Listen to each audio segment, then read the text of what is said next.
The Captain is one of the best goddamn RPGs ever made, and I can prove it. I don't usually care for most video games since they all end up looking like this. Or this. My wounds make me. But every so once in a while I end up finding a true gem of a game, and this time it's The Captain. Developed by two dudes in a basement from Sisiak Games, and published by the same folks that publish World of Goo, this game got released in 2021 to not so much success. Although it's a point-and-click RPG, the design philosophy of the game is just absolute chef's kiss. So, why don't you sit back, grab some coffee, and let me break it down the best I can over the course of the next few hours.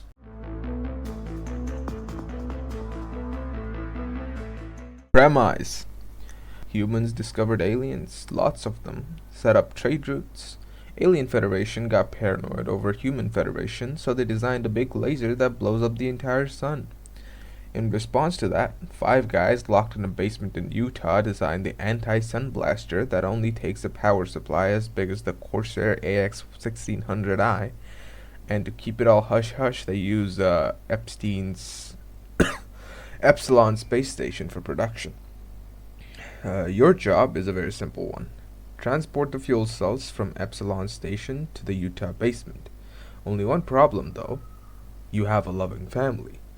So the moment you're about to finish your job, God makes an example out of you by teleporting you in the middle of fucking nowhere with a concussion as a parting gift. You eventually wake up, your ship's unresponsive, there's no power, and you can't find Jeff.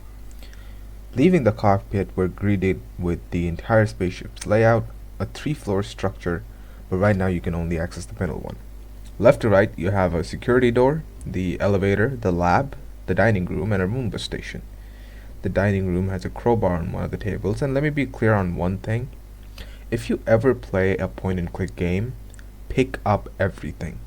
Doesn't matter if you can or cannot use it right now, just hoard every single fucking thing you find like you do in Skyrim. Trust me, it'll pay off. Anyways, in this context, the Roomba acts as a backup power source, letting you open up the door to the elevator, where you are then taught to use the crowbar you just picked up. You open up a hatch up top, and the trusty crowbar breaks, a lot like the Half-Life community sanity after the 22 years of not getting a proper sequel. Crawling up lets you access to the top floor that has a droid workstation, a bio chair that was seemingly handed to you for no reason, an arcade machine, and finally, the breaker. You turn the power on and oh god. Good afternoon, Mr. Amer. Inquiring a bit further doesn't really get you anywhere aside from the fact that HAL needs Jeff to fix itself. You're then given bracelet privileges, and with it, you can finally contact Jeff. Fellas, I present to you the best character in this goddamn game. Captain, I am Captain Sigma Shuttle Bed. With Shuttle, you, what was that? Is that you, Shuttle? In the quest to find Jeff, turns out Shuttle is an actual AI too, and a real cocky one at that. And if you call Shuttle at this point, it'll fully admit to tormenting Jeff before locking you out of the room intentionally. A little bit more back and forth, and the Shuttle's teasing later. He finally releases Jeff from captivity, and the poor guy is clearly traumatized. Oh, Captain, thank you. Shuttle won't let me out. With everything back in place, Jeff gets to work on restoring the ship properly, and while he's at it, he opens up the door to the maintenance tunnel so you can fix up the lab yourself. A little crawl session later, you finally enter the lab. The door's fix is pretty simple, and Hal finally has some news to break to you. Before heading out though, you can check out the lab in full, where you have a test tube rack, an analyzer, a terminal with some chemical recipes, and a safe with locker with some medical ingredients. Pick 'em up, you'll probably need 'em later. This is not a survival game where everything has 5 durability. What is interesting is that there's also a torn piece of paper with the number 5 on it. probably nothing important for now. You eventually make your way back to the cockpit, where Hal briefs you on the fact that you are, in fact, in the middle of fucking nowhere. There is a wormhole, however, and before you can properly say anything, it's gone.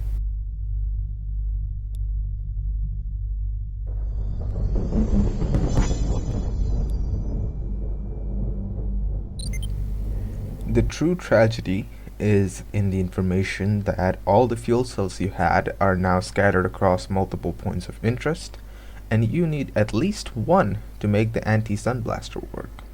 You're currently in the outer regions, far off from any civilization, but somehow a little too close to Epsilon Station.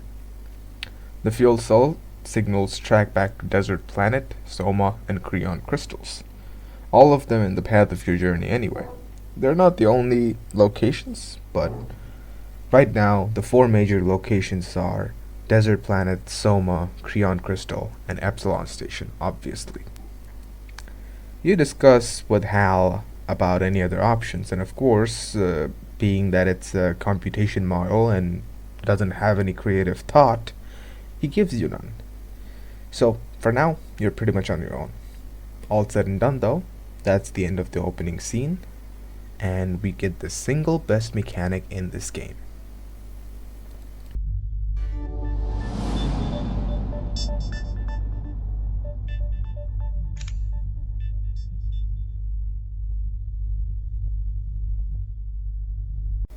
An ending card.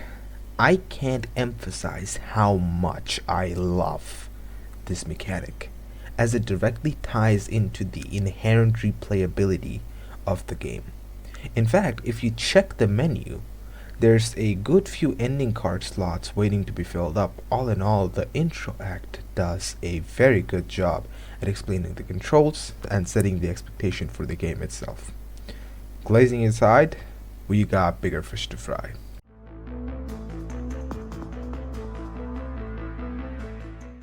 Now that the game has finally opened up fully, there's a lot to go over. I don't want to spend too much time on the boring details, so I'll just burn through them really quick. Your ship tablet lets you access 4 things: the world map, the autoforge, which is currently down, the battle simulator, and finally, the inventory. The battle simulator is pretty cookie cutter turn-based combat, where you have 2 types of guns, 2 types of shields specifically to go against said guns, an energy cap, a stress cap, and some extra buffs in the form of crew cards. Each turn you issue an order, offense, defense, or both, and you use the energy up in those orders that regenerate every turn. Kill the enemy, don't get killed by the enemy, and that's really about it. The inventory is just the inventory, You can see all your ship parts, all your weapons and shields, currently at Mark 1. There's 9 slots of cargo. You can also check out the details on your crew. Here you can get a little bit more information on the captain himself, named Thomas Wellmel, 41. And this is where you know the game is fiction, is because this guy only has a bachelor's degree in space engineering and somehow has managed to find a job in what's basically future NASA, while having a wife and 2 kids, while having his own place to live in, and he got a job for the most secretive operation for Earth's future existence. The map itself has a lot of places. It's probably best if I just go over them as we reach there. But the place closest to you, the desert planet, is 10 days out. And your destination, the Earth's barrier control, is 1 year and 60 days out. In theory, you could just grab the fuel cell from the desert planet and sail off to the barrier, but that wouldn't be so fun now, would it? And besides, you have 2 years in 1 day, so even if you did that, that's what? About 270 days of just free time that you can roam around in. Once you reach the desert planet, Hal reminds you of the distress signal that you found, which is in a different spot than the fuel cell location.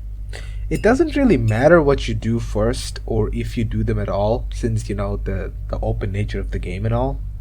But let's get the distress signal sorted out first.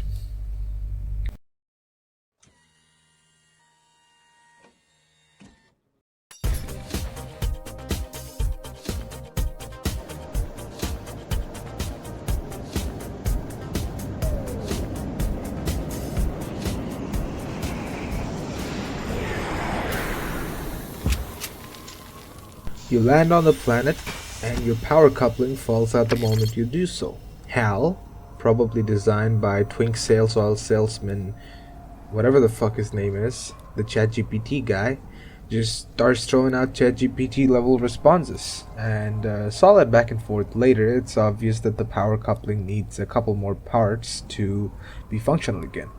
Regardless, you do have the source of the signal right in eyesight. Three main things here. There's a tower with a solar panel, there's the hut with the electrical door, and a loose power cable to the right. Now, I'm just gonna skip you the puzzle.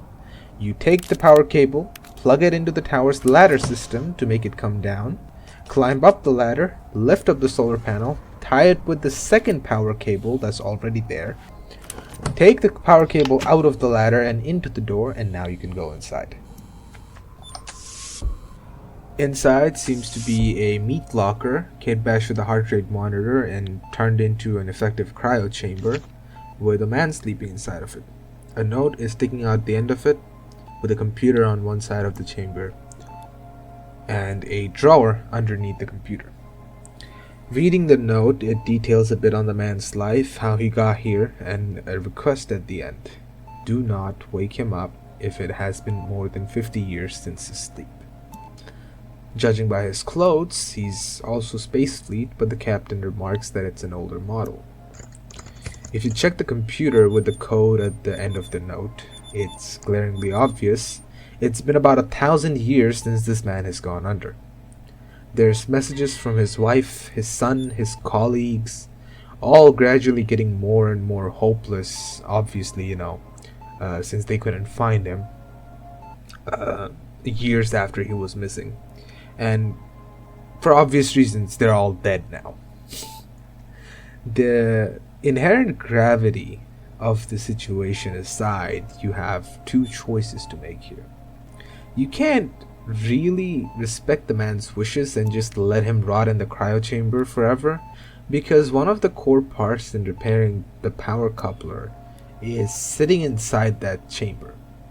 So you either have to open up the chamber or do what I did accidentally my first time through and then just click on the funny process button.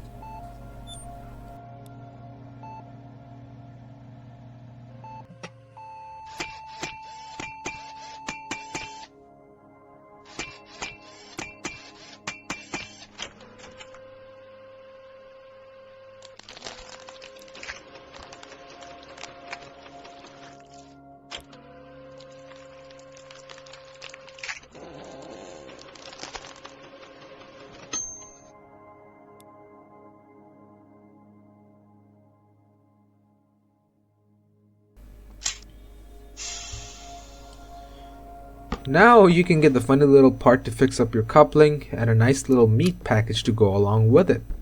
Under the computer is a drawer with a chip, as I mentioned before, and you want to take the cable out as you move out too. You combine the coupling with the chip, the cable, and the metal box thing, and you got yourself a repaired coupling, and you can finally leave this hellscape.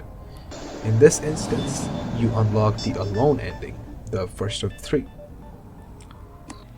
If you instead decide to wake him up, he's naturally a little out of it, and he eventually asks you how long he's been out. By this point, you can either tell him the truth, or you can lie and say that you arrived right after he slept. If you tell him the truth, he'll verify your statement by checking the computer messages, justifiably crash out, and look for his suicide pill. Every Space Fleet guy comes with one. However, he can't find his own pill, so he'll ask you for yours, at which point you can either give it to him or keep it to yourself. If you give him the pill, naturally he'll just eat it and die.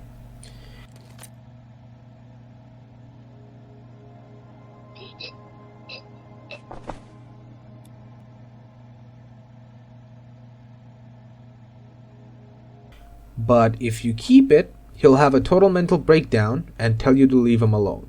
Again, justifiably so. His entire life is ruined. All of these tie into the alone ending, just without the meat package. If you, however, lie to him first, he'll start doing his morning exercises and check on the computer after. Now you have two choices here yet again. While he is doing his exercises, you can reset the computer and wipe off all the logs, or you can just let him find out the truth the hard way. Naturally, finding out the truth will make him crash out, except this time he'll be really angry, run out of the hut, and lock you inside, and repair the little shuttle thingy by himself.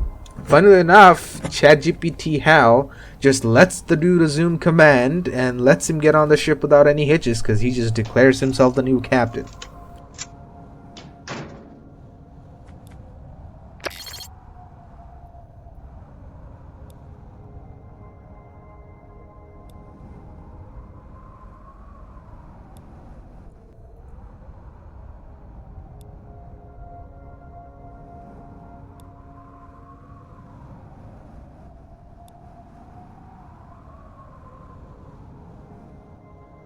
With no real other choice, you lie down the cryo chamber, and there's no future in sight.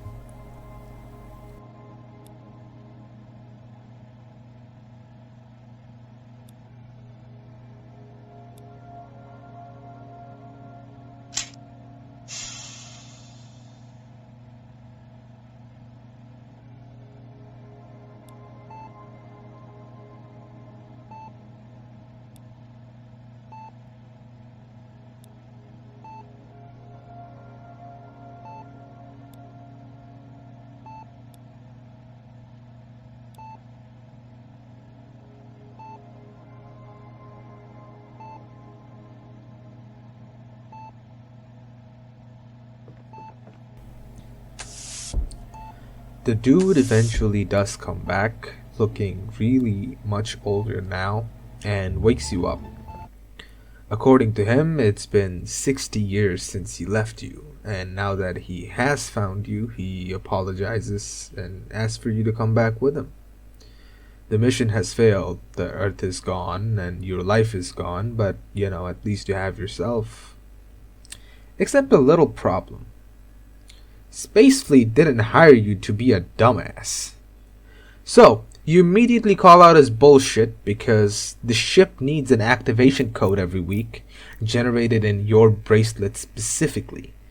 The story slowly starts falling apart, and the man crashes out a second time, at which point you can punch him back into the cryo chamber. Well, you do, that's the only choice.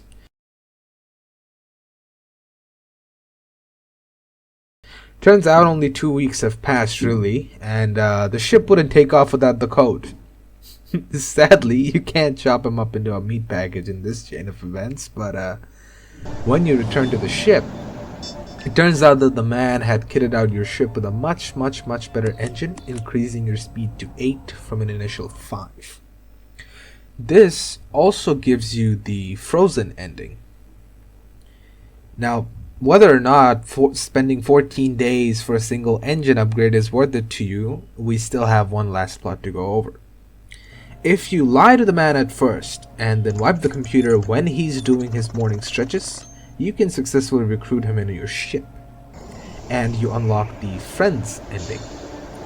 And funnily enough, he turns out to be a pretty valuable asset, given the fact that he has the ability to repair the hull during your battle.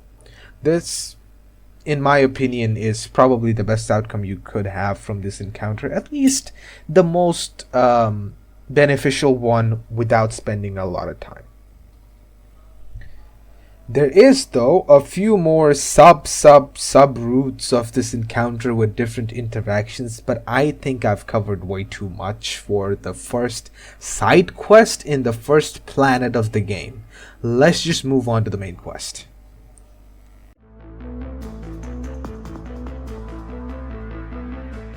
So, for this part of the video, I recorded quite a bit of footage, and right when I was scripting, I realized that my entire recording was corrupted. So I'm having to re-record the whole thing now, and I will cut some corners, just bear with me, yeah?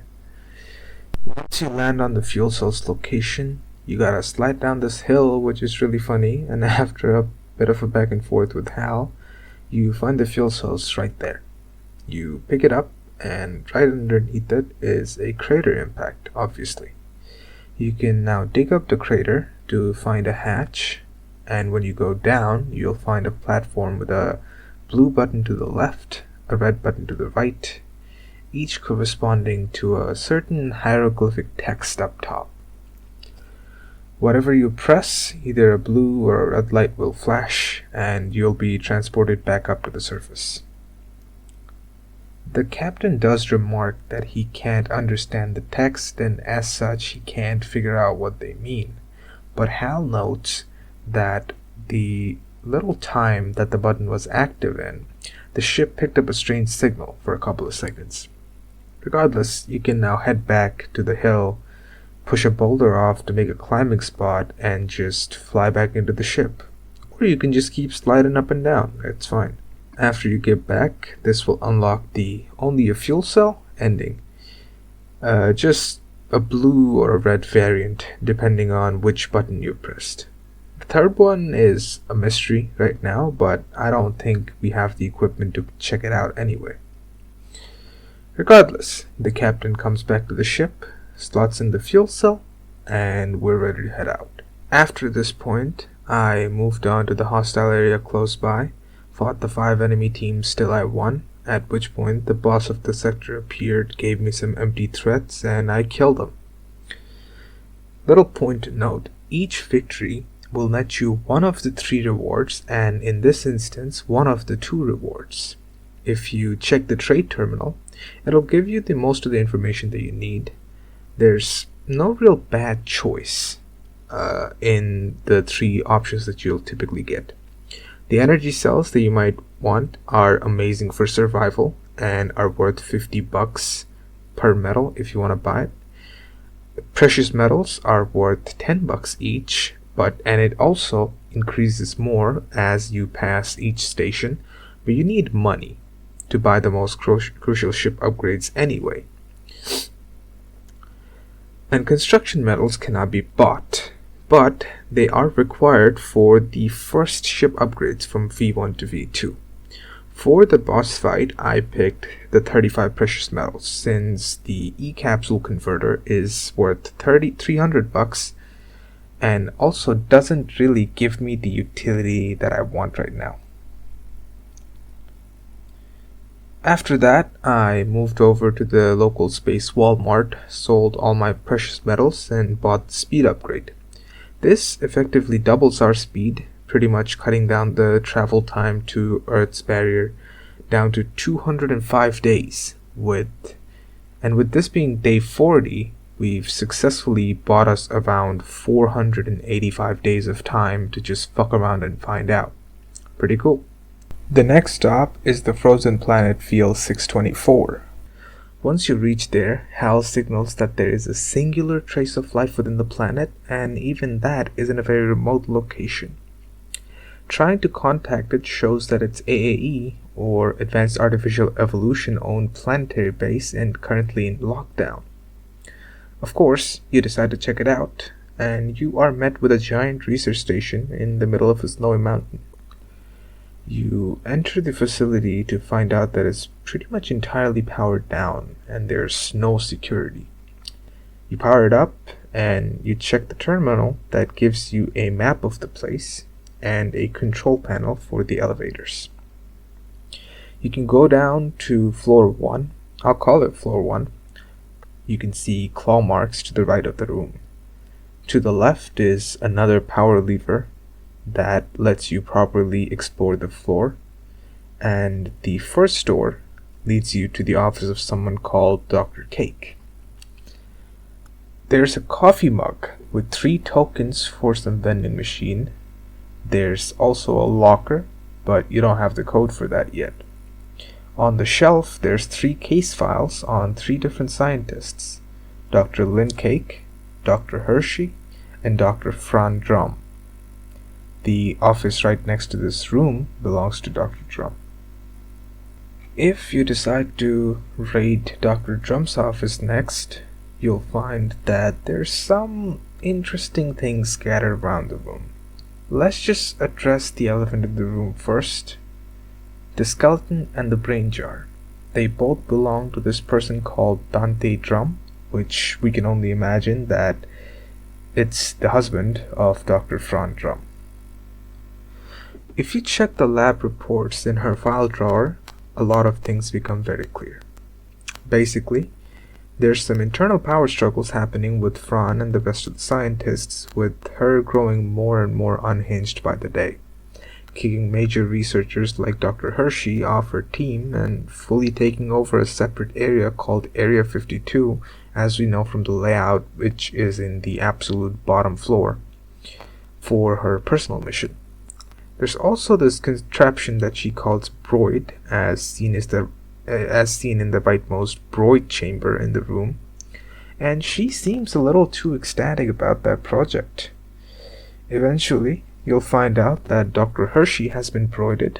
There's someone named Dr. Wantoon that she managed to trick into the chamber and get him under her full control. Pretty grim stuff so far, but at this point, it's time to head down. As you head down, to the left you'll see the dreaded Area 52 entrance with a note that details a little bit more on the quote-unquote ownership of Franz Drum over the lab. And you'll find that the door is locked with a sensor. It needs the right eye color, brain frequency, and DNA sample to open, which, you obviously don't fit. To your right is the 4 labs, something Drum's lab reports detailed a little bit on. In Lab 12, there is a woman, however, calling for your help. If you speak to her through the terminal, she asks you to let her out and that the lockdown is actually just a faulty reboot. Something obviously feels off, though. The entire facility is empty, there's no power, the only person living in this place seems to be her, and despite all of that, she's awfully chill. You can get some more lore about the place from her right now, and even accuse her of having an alien virus, but regardless, she asks you to release the lockdown. Claiming herself to be Dr. Cake, she mentions the safe key and how there's an access card inside of it that'll let you inside the security area. She also mentions that because of the lockdown, a part of Area 52, likely the door next to the main door, will act as a shelter and be unlockable to even the regular personnel. After you retrieve the keycard, you can also find a case folder detailing on some disturbing shit that Drumrolls is doing. We can either go into the security room and do what she says, or go into Area 52. Me being the wise ass that I am, I went into Area 52 and fuck it, cue the Alien Isolation theme track.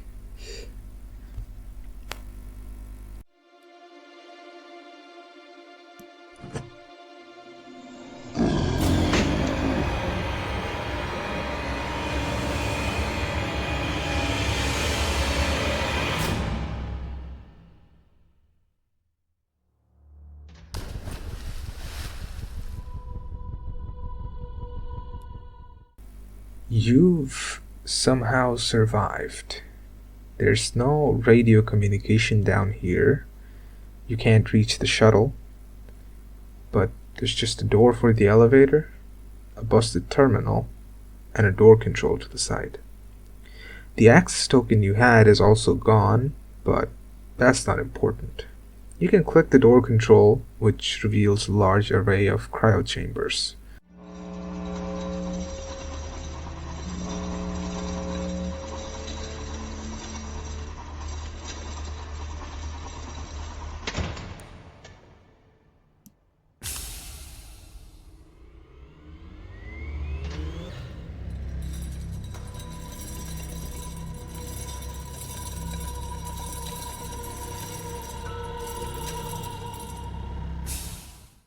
Four will eventually show up in front of you, and you can now open them one by one.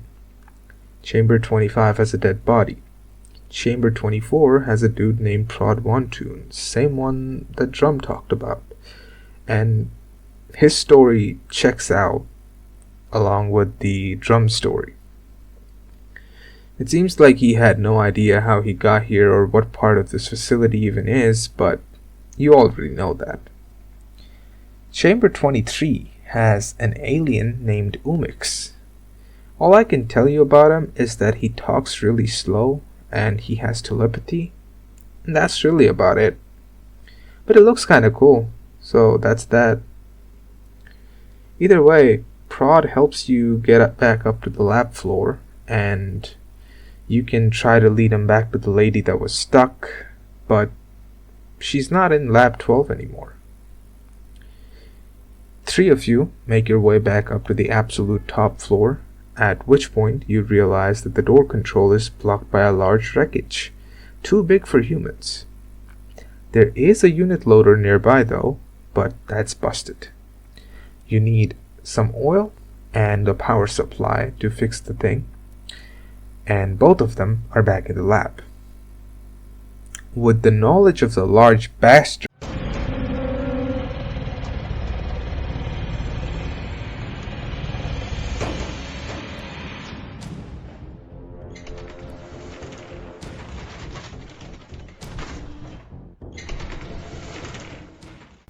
The 3 of you make your way to the lab in search of the genetic sequencing machine, except the monster's right there in Lab 13. And here's where we get to a puzzle bit. Long story short, the alien will sit in a room and try to attack you if you go into any of the adjacent rooms, and conveniently, the power supply is in room 14. The only safe room right now is room 15. So the answer might be obvious. Go to room 15, turn on the air duct that'll attract the alien, get back out, go to room 12, turn on the air duct there, and then go back to room 14 and get the power supply, right? Except in room 12, there's this pile of random bullshit that forces you into the AAA quality crawling animation, and the captain will remark that if the monster comes in here now, he's fucked. After you get out of room 12, Prod will suggest that he's a little leaner than you, so you should try and go in and fix up the door. Umix, if you saved him from the cryo chamber, will also suggest the same thing, and you have a choice now. I don't think it takes a rocket scientist to figure out that whoever you send in Lab 12 is gonna be dead. And trust me, I tried sifting this floor for a good half hour to find something that would save both of them, but no dice. Depending on who you pick though, they will go into Lab 12, turn on the air duct, try to get out, get attacked and then eaten by the monster, at which point the monster will just disappear. The plus side is that you can take the power supply out finally, repair the unit loader and get the fuck out of there. The other person will obviously join your crew, and you unlock the escape from alien ending. Now crew-wise, Prod Wantoon is meant to be a pilot with evasion skills, and Umix has no real ability or battle card that we can see just yet. And also, this is gonna be the only ending out of the 3 where you can get Prod Wantoon as your crewmate. So, if you want Prod, just go for this ending, but otherwise, let's dial it back to get the other endings now. If you do as the lady says and shut off the emergency lockdown, you can then go down to Lab 12 to meet up with her. And upon entering, you'll find that a dead body of a blonde girl with a bloodied ID card next to her. It's obvious. This is Dr. Cake. She's been dead for several days. You can inspect her body and find out that she's been bludgeoned to death, probably by the lady that you were talking to just before. You can also check the bloodied ID card and find that the access code was taped right on the backside of the ID. By this point, you can either keep exploring or confront Dr. Drum directly into her office. Let's just keep exploring for now. In Lab 13, there's a vending machine coin, some diagrams about bacteriophage, skull shapes, and test results. Lab 14 is where the real deal is, though. You can see some specimen in the chambers that would have been dead in the first ending that we explored. There's a cat, a slug, and a cyclops looking thing. Very cute. There's the gene sequencing machine itself with some instructions. Stem cell container on top, live specimen on the left, dead DNA on the right, and it shoots out a new specimen based off of that. We'll come back to this later. Just trust me on this, right? Lab 15 has a vending machine with some items inside of it. There's a coin you can pick up, and if you check the coin return slot, you'll find a third one. Inspecting the vending machine, you'll find that there's a stem cell container neatly preserved inside, unlike the actual shelf of stem cell containers that are rotting and molding on the other side. It is kinda weird to think about, considering the fact that facilities like these are usually so well disinfected that mold or any other form of microbes would have no real place to grow. But then again, the fuck do I know about corporate culture? You can use the vending machine tokens you just got from either Cake's room or across the labs to get all the items in the vending machine. A packet of frozen yogurt, a packet of cheesecake, and finally the stem cell container.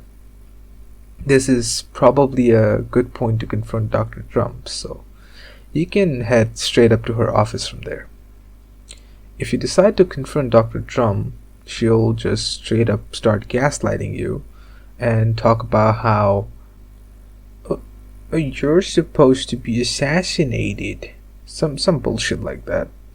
But anyways, basically she's just trying to corner you into making the choice that she wants you to make, which is for you to get broided. And basically she sweetens the deal by offering you $400. If you refuse, she'll gaslight you even more and then let you just roam around again. Just point to note, don't make the mistake that I did. You can exit the room and the game will save, and then you can come back to this and make the different choices, right? If you take the deal, she'll put you inside the little broid cage and she'll tell you to pull the chain. Once you get inside, you can't really do much other than realize that the door can be unlocked from inside with a key code that you don't have, and the broid machine itself can be turned around. Regardless, you can't do any of those, so you just pull the chain and get broided.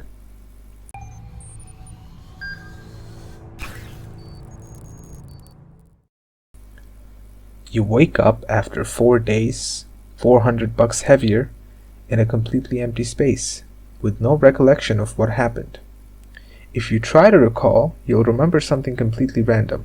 And honestly, this is one of the more comedic outcomes you definitely should play the game for, and just go through all the dialogue yourself. Regardless, by the end, you'll get the broided ending, and Hal will suggest that you get a brain scan.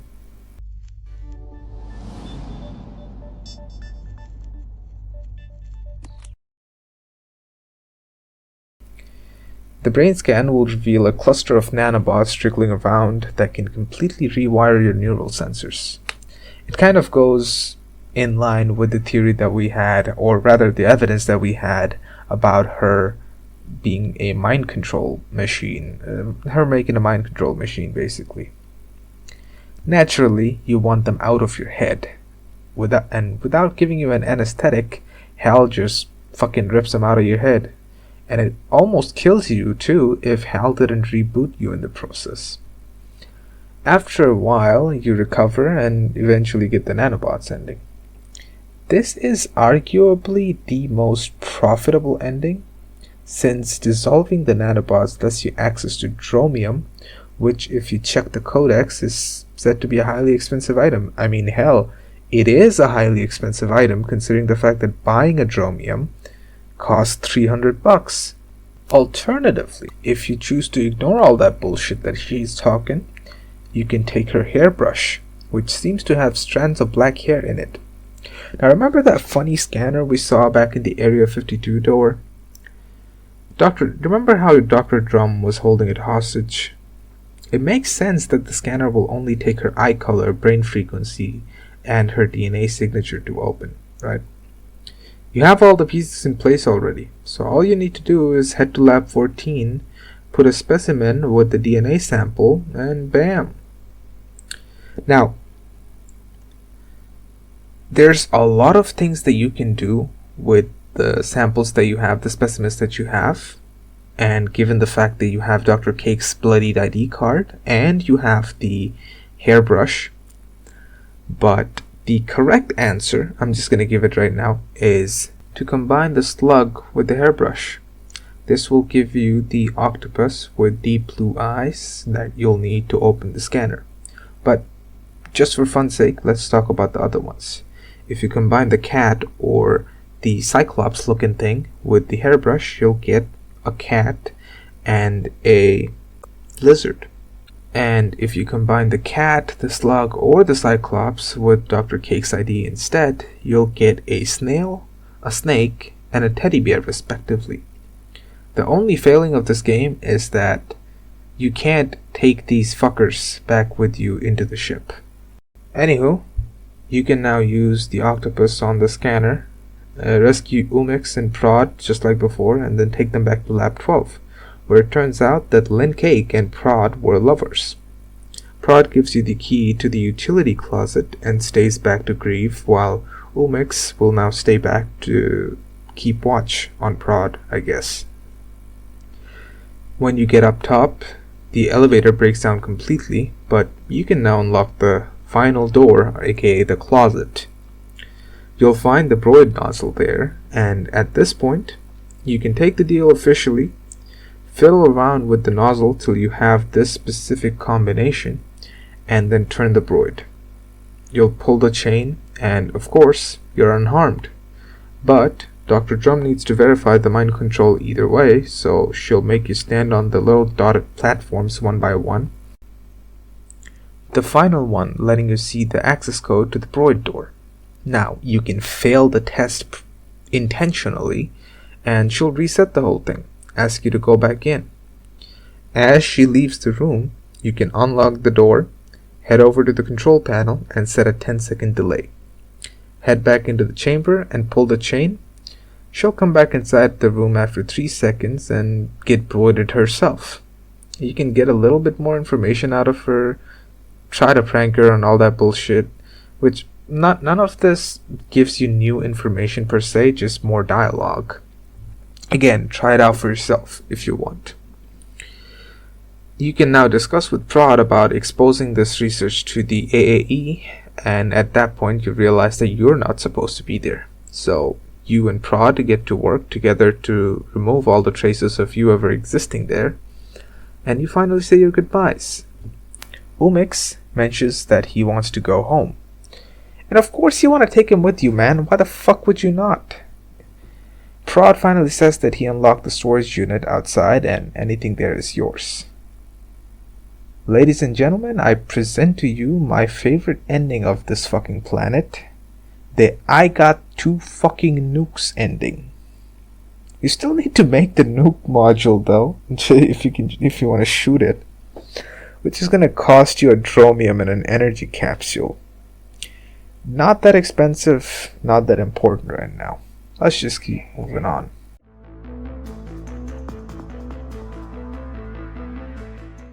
So, I was making my way towards the second enemy zone, and I'm glad I started recording footage for this, cause things are escalating on the space fleet front. Your wife and her 2 subordinates are discussing logistics, and naturally, they're worried about the transport job and you. Sarah still holds out hope that you're fine and you'll make your way back eventually as they man their station, which is the station Ortis, one of the 5 main outposts that are guarding Earth right now. Hoffman, the blonde guy, picks up a disturbing signal, and before they can even make anything of it, it turns out that the Union has fully invaded Earth.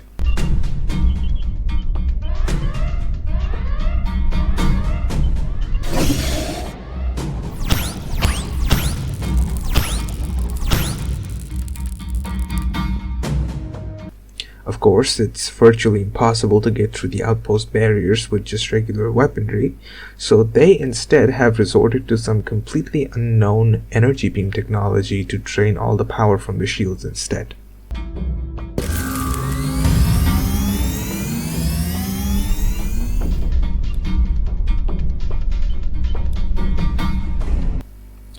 Sarah and her goons are barely holding out hope, and at this point Sarah contacts the UN. Except, unlike the UN, they actually seem to do something about the situation.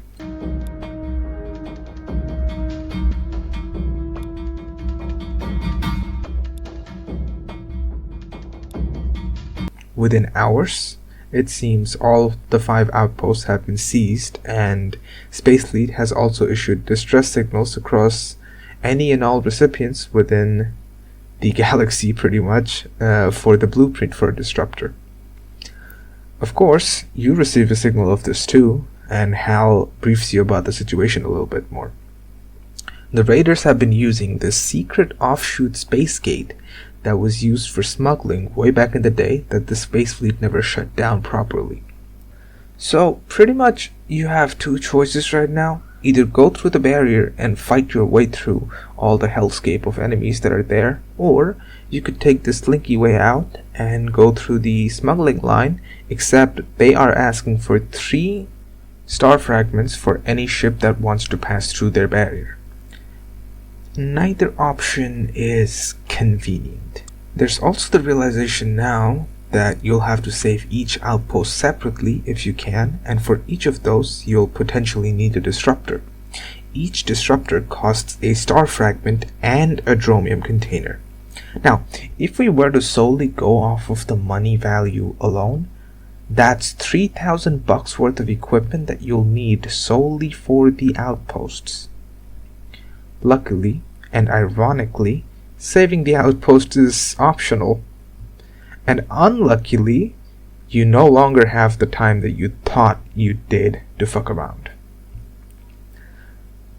Regardless, you're neither capable nor rich enough to handle the bullshit that they'll throw at you, and all you can really do now is get a little stronger. At this point, I upgraded my blue gun and my blue shield, then beamed through the entire 5 horde of enemies, at which point the boss showed up just to get beamed by my guns all over again.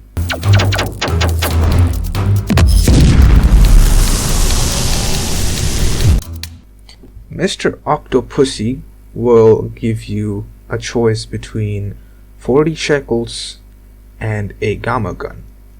The interesting thing about the gamma gun is that the only known protection against it is quantum shields. And that's the only good thing about this gun. I'm gonna be honest with you. The V1 gamma gun is very, very weak, where it only does 10 damage. The V2 does 20 damage, but it costs 20 energy too. The entire selling point for the gun is that it has to charge up its damage each time you use it, but the fundamental problem with that is that the best strategy in this game for combat is to get rid of the enemies as fast as humanly possible, because there's a lot of them and they'll hit you really fucking hard. So I decided to go against the gamma gun and I just picked the 40 shekels. Either way, at this point we can move on to the Bulkidus. Wait, I didn't talk about the Bulkidus, did I? Oh boy, let's go back in time a little bit. If you save the guy back at the desert planet, at some point he'll talk to you a little bit about what went down in Bulkidus, a mining ship that he was in. He will also let you know that he's finally pinpointed a location for it, something that he's been working on ever since you rescued him pretty much, and that you can check out the damage once you get there. This will unlock the location of the Bulkidus ending. Regardless, once you land on the crash site, you are met with a wreckage of a really large ship with the logo of it still intact. There's containers scattered all around through the floor, some broken glass panes up top, a reflective mirror, and some contraptions too. If you search the containers, you'll eventually find an energy cell which is always going to be the last container you search, so don't just go for the farthest one and think that it's going to work. You can then check out the contraptions up top by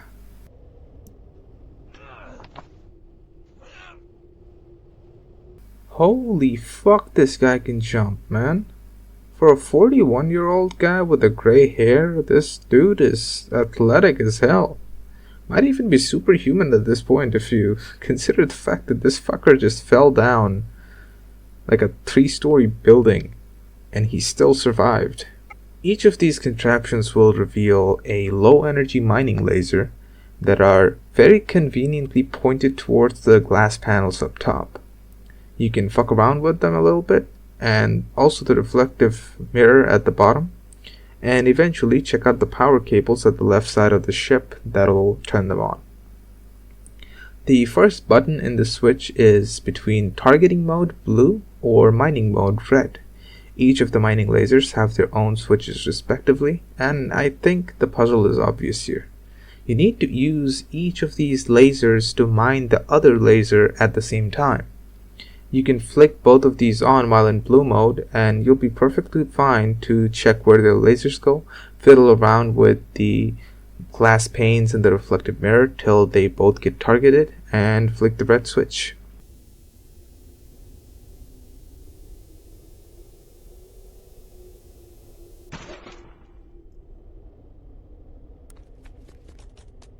It's honestly really hard to fuck this one up. After the lasers are mined out, you can take them back with you into the ship. At which point, you'll unlock the 2x laser ending. If you only manage to mine out one of these lasers, you'll get the 1x laser ending. Regardless, you can use one low energy laser to create an ice breaking machine. And what do you use them for? No fucking clue, but if you can make it, there's definitely a use, right? Alternatively, you can sell these each for $150, and God knows you need the money.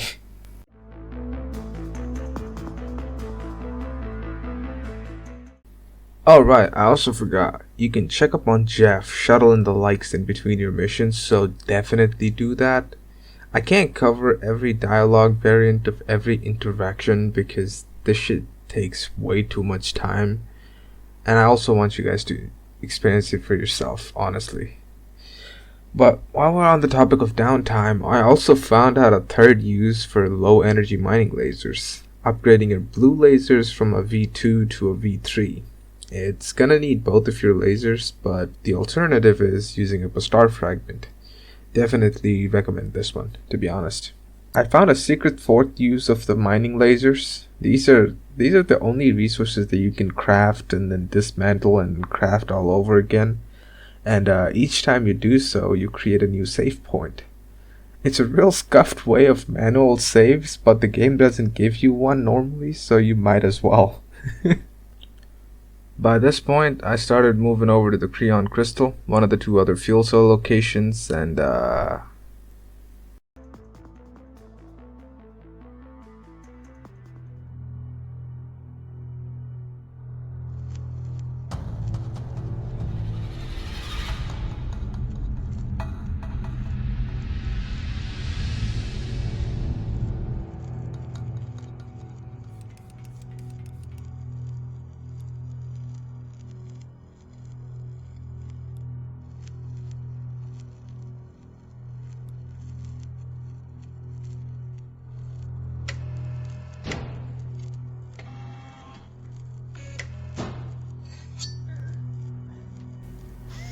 what the fuck?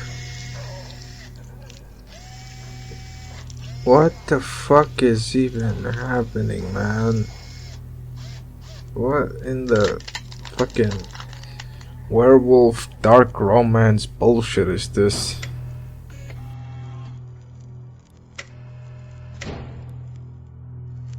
Whatever, go fuck yourself. You eventually land on the planet, a completely frozen and somehow crystallized biome. Shrubs scattered around with a singular stone in there. There's also a large hardened crystal in the middle, and the fuel cell seems to be right in the center of it. which means that you'll have to break it out or melt it somehow. Next to that is a smaller ice cluster that you can break a little chunk off of using the stone. Let's cut the chase. You can either use the stone to painstakingly break through the damn ice, which takes several weeks. You can gather the shrubs around the base of the big stone, use the smaller stone as the de facto magnifying glass to make a tiny campfire that would melt the ice, but it would take 1 week. Or if you had taken out the mining lasers from the Bulkatus crash site, you can pull it off in 3 hours. Depending on which method you pick though, you'll unlock the ending for that. Obviously go for the damn mining lasers if you can, if you don't really have much time at hand.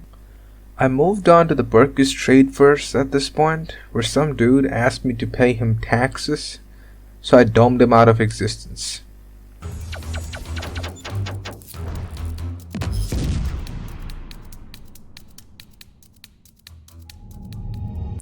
The shopkeeper details a little bit more on the space racism that's happening, and I don't really give much of a fuck, but he gave us a quest to take out some Jeanette chick off of near Soma.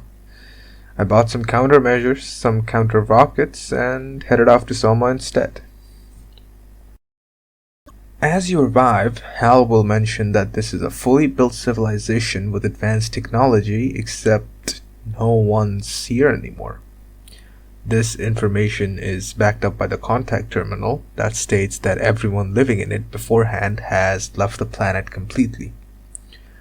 You can still land on the planet, and well, this is the only time by far that the landing animation doesn't use the typical upbeat soundtrack.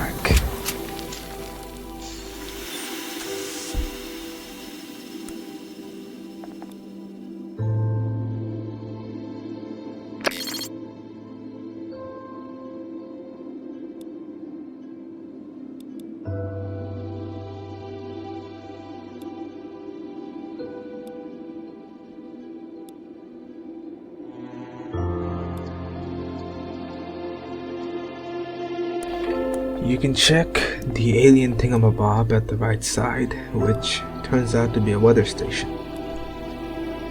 And at this point, honestly, I could probably glaze the game a lot harder when it comes down to the environment design, the genuine hopelessness of it, you could say.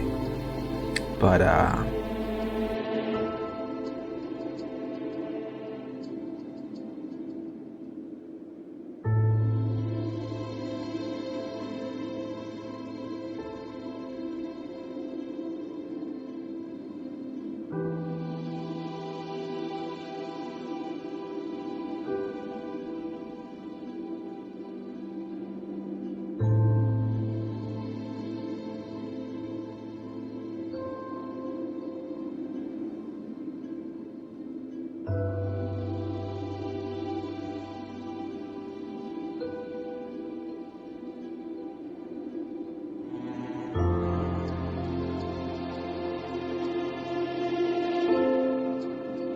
you're on top of an elevator, so you can move down, and you'll see that it's a desert. Not a single trace of life, just vast, empty buildings, either covered or submerged in sand. There's a subspace station that doesn't respond.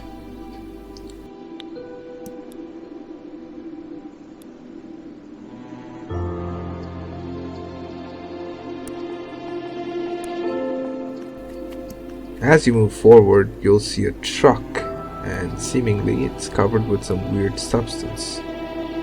We keep moving.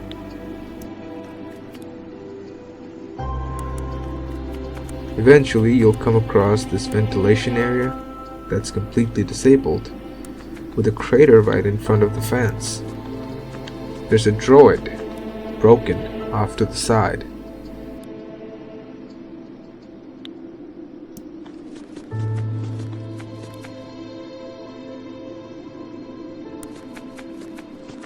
Check the crater, you'll realize that the fuel cell might be underneath, and it can't be dug into. The sand is a little too soft. If you check the broken droid, you'll find a key card.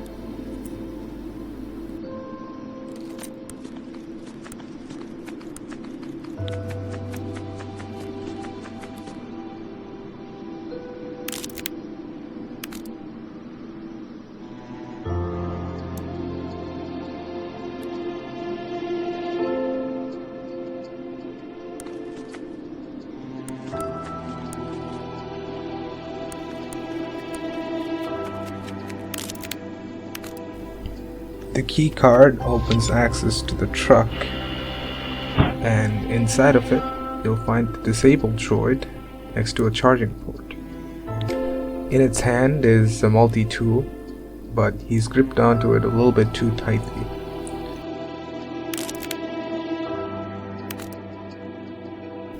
You open up the small hatch at the bottom of the charging port and it'll reveal a cable that you can use to hook up to the robot. You charge him up and he'll release his clutch on the multi-tool. After you pick it up, he'll boot up.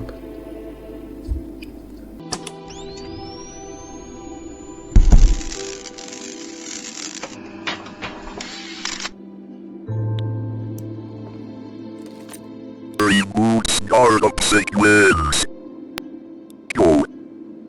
Complete. Morning. Good. Off-worlder. Morning.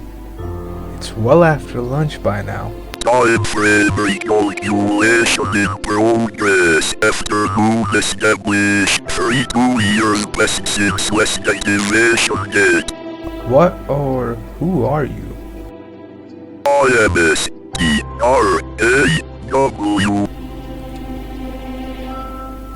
Straw? A system transfer radio android model W. What happened here? I am finding it difficult to form coherent sentences. The fungus is still going. It has already affected my speech center. It feeds on biological tissue and my biochemical circuits. I shut myself down after losing control of my body. What is this fungus? The fungus is what you see growing all around you. In fact, it is the only thing growing on this planet now.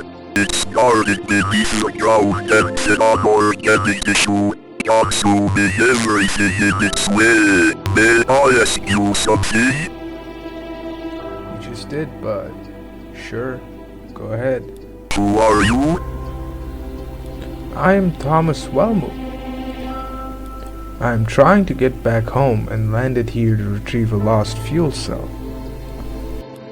I understand. Do you need any assistance? I took your multi-tool. Multi-tool processing. Needing 5 wrenches removed from hand. It appears I have lost the ability to operate my arms and body. The tool is yours too. Do you know anything about the gigantic fans on the building east of here? They were an attempt to keep the fungus at bay. Attempt failed. Where are all the inhabitants from this world? I am sorry. I am finding it hard to locate my memory files. If you'd like to access my complete memory archive, I need time to defragment my Corbyte file. Okay, I'll be back. Straw goes back into memory reboot mode. You can take this time to go back into the ventilator area and open up the power supply box thing, where you'll find a dead battery. You can take the battery back into the truck and slot it into one of the spots in the machine.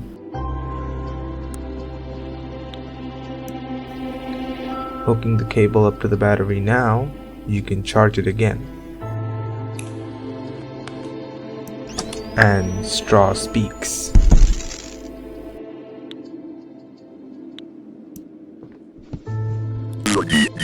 Fragmentation complete. If you have any more questions, now is the time. How are you doing there, buddy? I am not fully functional, and my time left here is limited. What can I do to help you? I am shutting down. My internal systems are infected. Nothing can be done to this body. Where are all the inhabitants? Please clarify which group of inhabitants you refer to. The fathers. Or the old?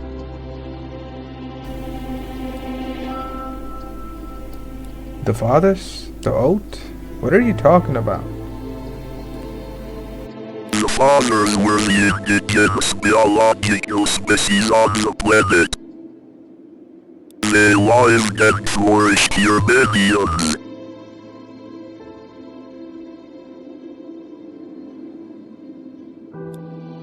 And then, 800 years ago, they all perished. They perished?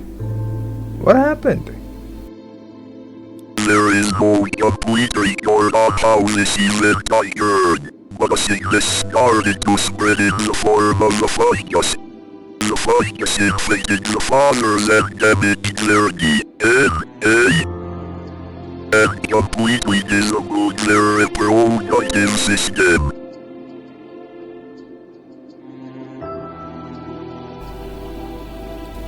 So, no children could be born.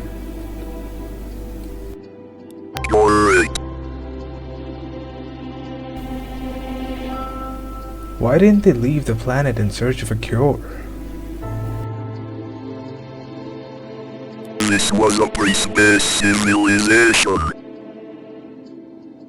They were upon their own planet.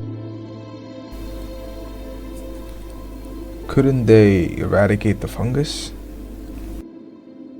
The fathers had developed something they called an organic artificial technology. It served as a planet support system and helped them live in peace and harmony. As the reality of the problem grew closer, the fathers removed all of those restrictions and tested to find a solution. With the oats complete control over all the planet's artificial systems, he started to work on a solution. Time ran out. The West Father, aged 9-6 seasons, died alone somewhere on the Ascension west of here.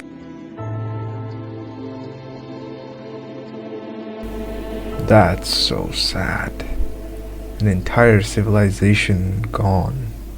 I don't know if the old had the ability to comprehend sadness, but a sense of familiarity went missing from him.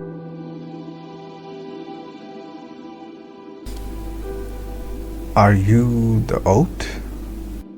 I am. My memory files are corrupt. More time is needed to restore secondary memory backup. Stand by. Okay, I'll be back later. I'm just gonna pop out and see if this battery is working.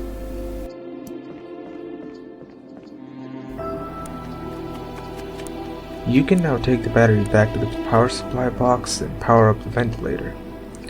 Then use the multi-tool to fix the ventilators, and finally, the captain will remark that it's gonna need a chip to operate.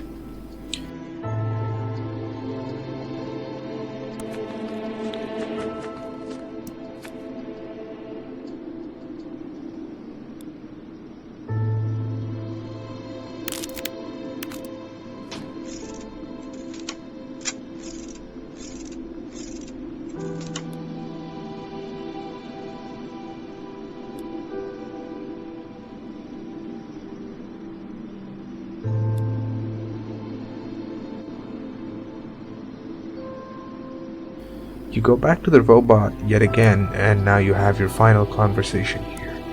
Secondary backup restoration completed. If any more inquiries are required, now is the time. Are you the oat?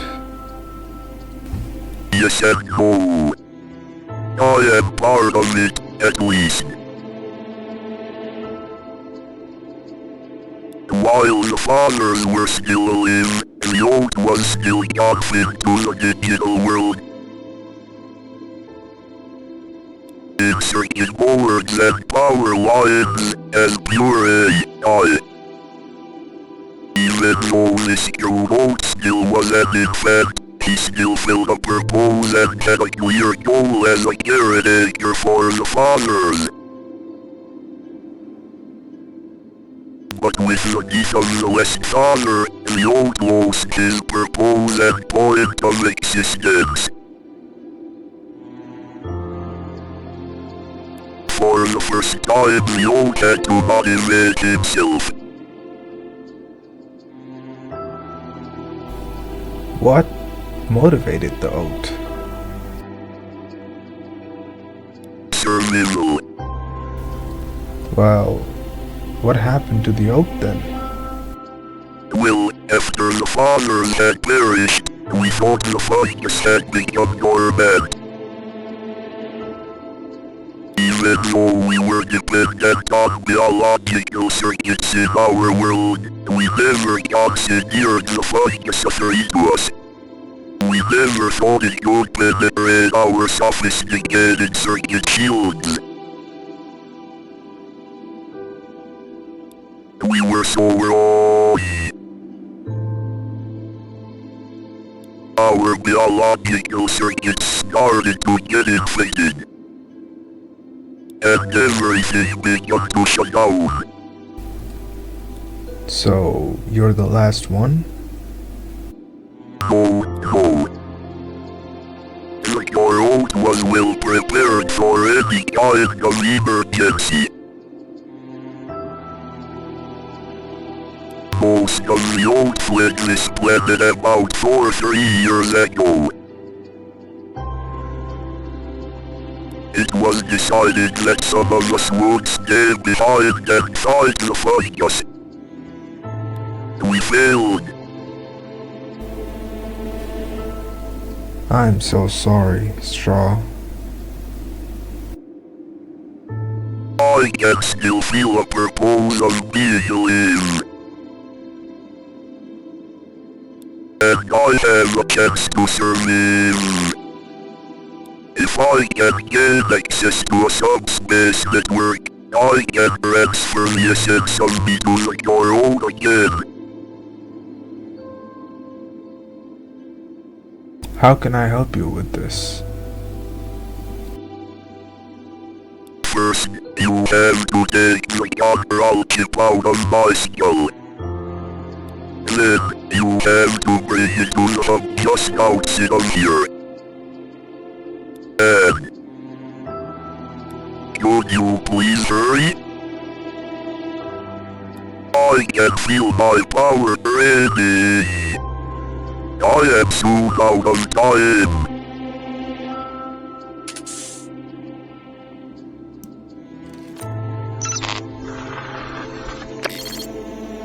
Say as you might, but Straw has entrusted you with his life. He might not understand it, and Shuttle might genuinely just be a fucking psychopath in a robot armor. But the choices are laid out right there in front of you. Upload him to the cyberspace, sending him back to the family.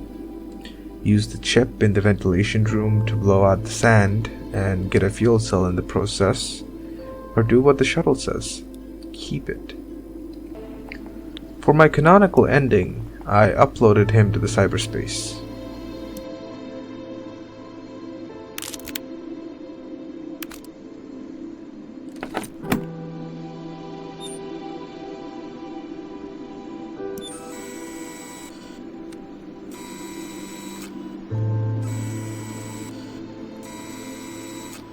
Doing so locks you out of the bad guy achievement permanently, and you get one final message. Thank you, friend. I am home.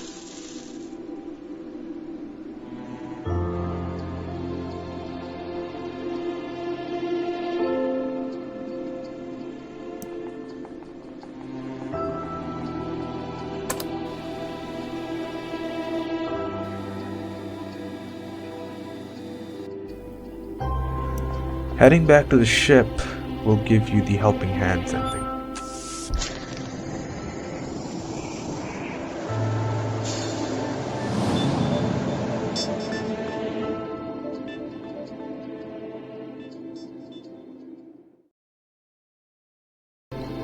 If you instead decided to shove it in the ventilation chamber, it'll power the fans just long enough to get the job done and fry itself.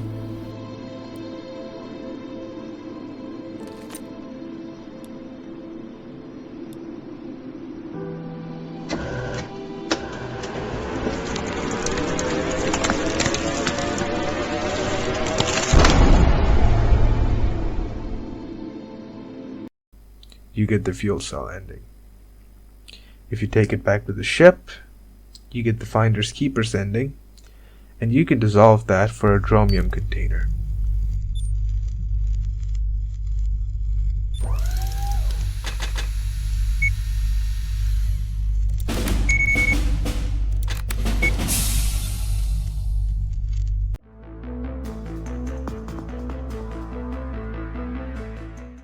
Our next stop is going to be Jeanette, and on the way, Umik sends us a message.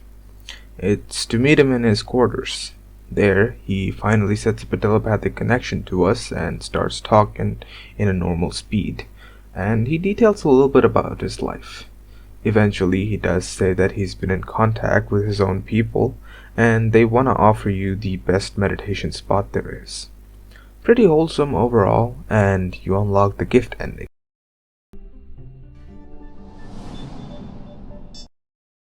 Also the location to his planet, obviously. Anywho, we keep going, and oh, for fuck's sake, he's back. Oh, you piece of shit, fucking. Alright, let's talk about this guy real quick. Long story short, he's Mecha Hitler and Atom Smasher combined. He scanned your ship and he wants Jeff. Why? Dromium. You can try to get him to back down, but of course he fucking won't, and he threatens to blow up your fucking ship, cause, he's 50,000 times larger than you. Why wouldn't he? Bastard.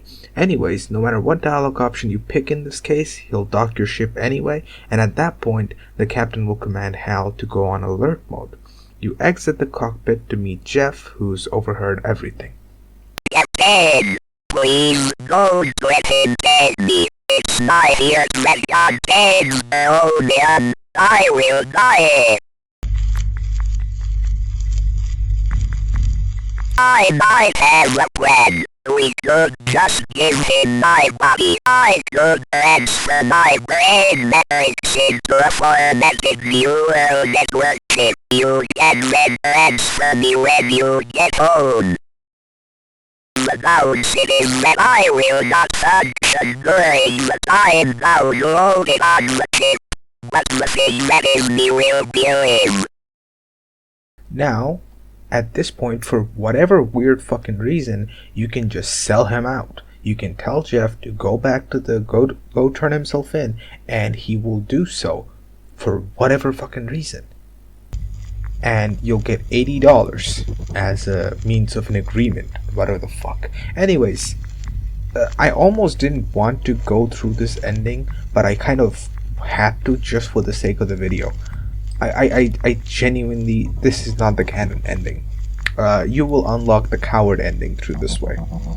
Of course you fucking do. Anyways.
the main puzzle, quote unquote, in this situation is that Jeff has to upload himself onto a ship, and you need to delay the bastard's entry into the ship, or at least to Jeff, while he does that. There's 4 different ways to actually delay, but you only really need to do 3.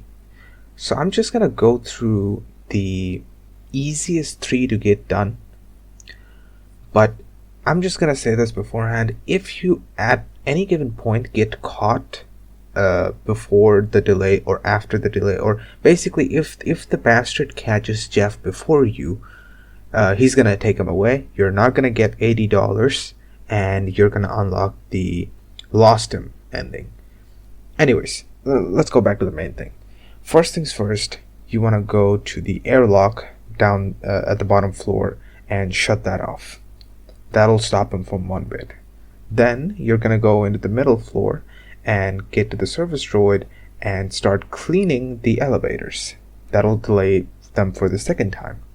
For the third delay, you're just gonna go into the crew quarters where Jeff is, turn on intruder mode, which will lock the door from the bridge to the crew quarters. And you can just chill out there. You can just move around, let them explore and explore and explore, let them fuck around, and at some point, Jeff will finally upload himself. Now, the reason why I said these 3 specifically is because this ends with you staying in the same room as Jeff is in right now. Which pretty much means that the final step, which is you have to take the chip out manually, you can just do right then and there. Otherwise, you have to go through the bullshit of, going through some hatch and blah blah blah. You don't need to worry about that, man. Just take the chip out. Jeff's gonna be disabled. He's gonna take away Jeff. He's gonna fuck off. Alright? Easy enough.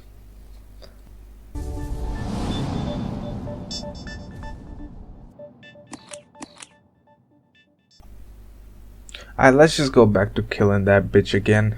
Fuck's sake.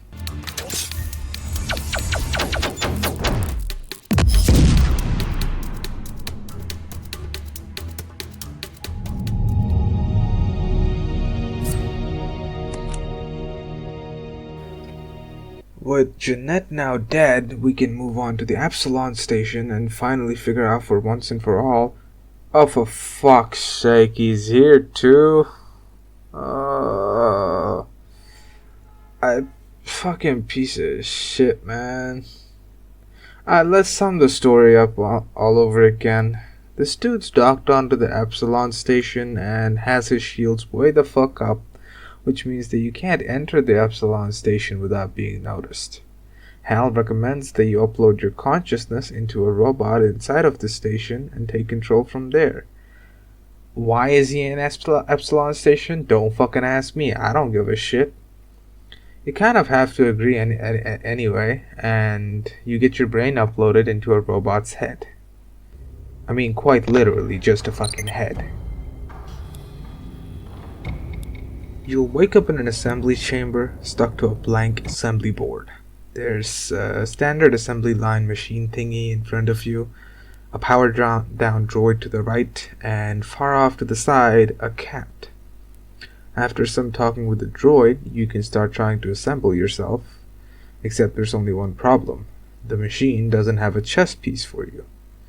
Talking to the droid gets you nowhere, except for the fact that he's been taking really good care of his chassis. But there's some interesting things. Camera 2, if you access it, will let you access some machines like the hammer, the door, and the welding machine off to the side. Triggering the hammer would get the cat scared off into sitting on the welding machine, and turning on the welding machine, I did it accidentally, I swear to God, thankfully doesn't kill the cat. Important point to note that General Hitler has a no cat policy, but the robot seems to like the cat. Regardless, you can threaten to report the guy and then he'll take the cat out of the room. At which point you can just let it back in anyway because you have the door controls. Now, if you scare the cat first, put him on the welding machine, then tell the robot droid to grab the cat, he'll get stuck on the welding machine. Now, you turn it on and his arms will get seared. He'll try to repair himself on the assembly board next to you, except,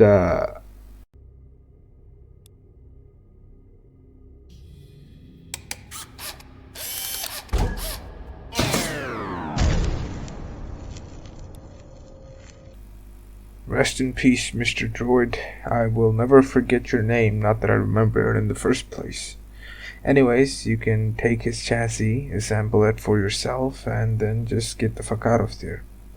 There's a disassembly door right next to you, which seems to need a biological signature, and there's also a couple of dead bodies on the floor. Now, the disassembly door is probably for Thomas Wellman to jump in after you disable the shield, and it's pretty obvious. On the top floor, there's another body and an airlock. I started making my way all the way down, just to get stopped in haste by some more of these droids before getting told I had to speak to the big man himself. Of course, I headed straight downstairs and infiltrated his ship instead. There's a vault, and judging by the looks of it, it needs 2 people to pull open. Now we know why the barrel exists. Either way, you can finally disable the shields, and Wolmu can land on the station without getting blown into space dust. At which point, he also takes the spare fuel cell, if you have one, onto the space station. At this point, I rush my ass off to the disassembly chain, and ladies and gentlemen, we have re-achieved Jeff. I'll make this quick. He's stuck inside of a recycle chamber, and you can either extract the chromium out of him, or send him back to the ship. I'm not even going to entertain the second idea this time around. He goes back home. No questions asked.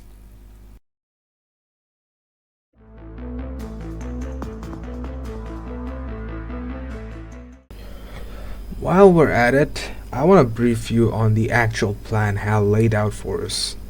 Basically, you gotta go into the bridge where the jackass is at and turn on the wormhole generator. It needs a fuel cell and a dromium. We could have gotten a dromium right here, but we're gonna take the hard way. There's another door right next to the one you came from, which reveals 2 scientists still alive, barely holding out. Talking to them a little bit more gets you the information that Epsilon has been hiding an extra fuel cell just in case in their spare vending part machine. Their plan is a little different from Hal's, where they want to open a wormhole using a modified fuel cell that would bring in space fleet reinforcements and get this jackass off the station for good.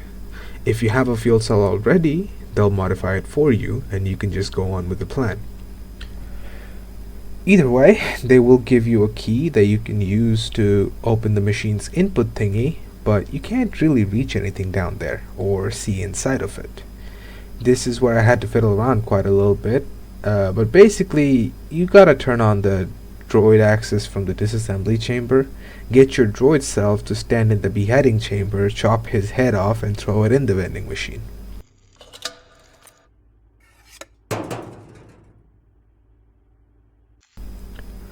When the head rolls in, you'll see a location for the fuel cell and the head itself, which is randomized for every playthrough, so just keep a mental note of it if you're playing it yourself. At that point, you can get both the fuel cell and the head back and continue on with the regular operations. I had to then haul Thomas Wellmu's ass inside the barrel into airlock B, where I finally opened up the vault.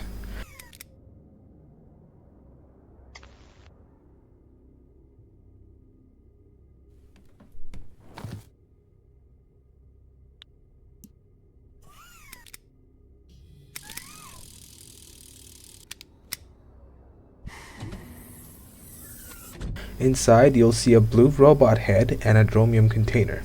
How convenient. I went back to the main assembly chain just to figure out what that blue head does, and unsurprisingly, it gives you a new robot. You talk to him, he's kinda confused, and obviously, and you tell him to go up to your ship.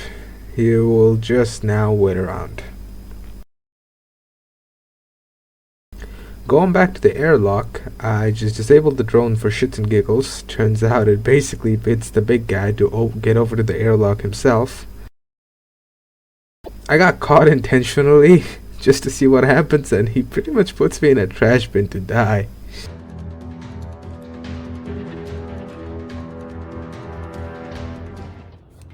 Now, long story short, you still have control of the robot, and conveniently, it's the same robot that's tasked to make sure that you die. There's a timer that can be reset every time the robot presses it, but funnily enough, you can just run out of the timer and then the captain will just get shit out into space.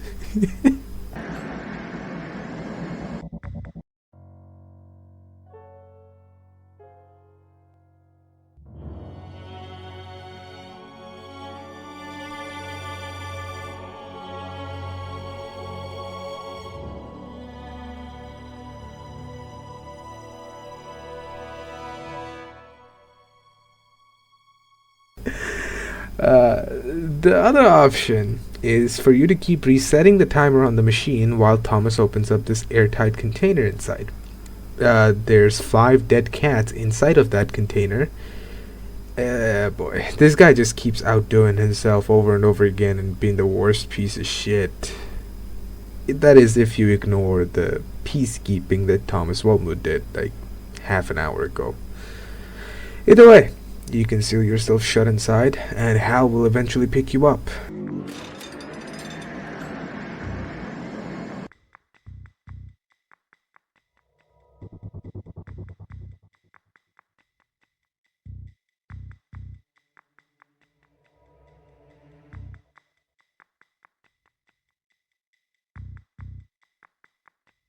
This gets you the caught ending, and you will gain an extra fuel cell and a dromium to do whatever you want with. Pretty good deal, but I want that blue robot, so let's go back. Now, what you basically gotta do is, in a nutshell, get inside the barrel, get the robot to put you in the bridge, turn off the droids, get the big guy to go downstairs, get out of the barrel, go into the bridge, pull down the cage so nothing can hurt you, and put either the fuel cell or the modified fuel cell along with the dromium container. I started out with the fuel cell, which will basically open up a regular wormhole, at which point the guy will come back, insult you a little, and you guys can get into a little bit of dick measuring contest.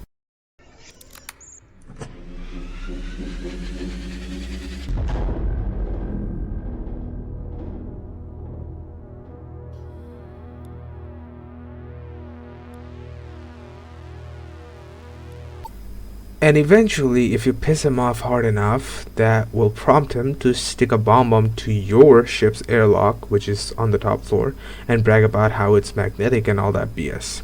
You can piss him off some more, get him to reveal the fact that the bomb's code is in this little tablet that he has on all the time, and you can get him to start reading off that tablet by doing the classic "but you can't do that" bullshit.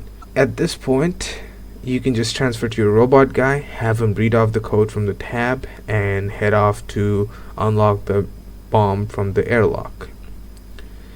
But the moment you unlock the bomb from the airlock, it'll get stuck to your robot instead, at which point you can just get the robot downstairs onto the other airlock where his ship is docked at, piss him off even more, and get him to blow up his own ship door.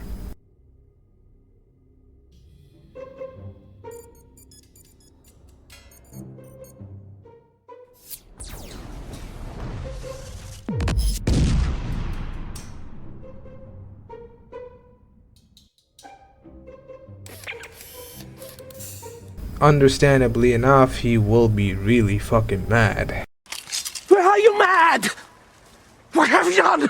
He will eventually fuck off, and the scientist comes in to thank you and all that, and you head home a happy man, unlocking the hero ending. Now, the wormhole is still there, and if you decide to go through the wormhole, you'll be teleported quite a distance further out towards the barrier, and the ship will catch on fire.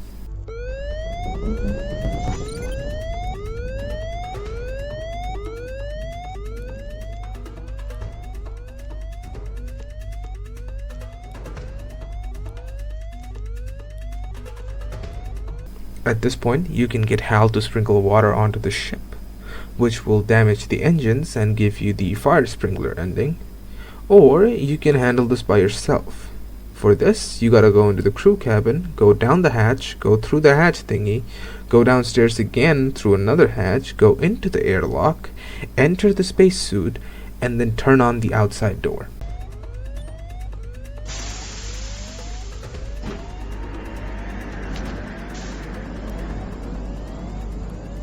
Which will deal with the fire since there's no atmosphere in space.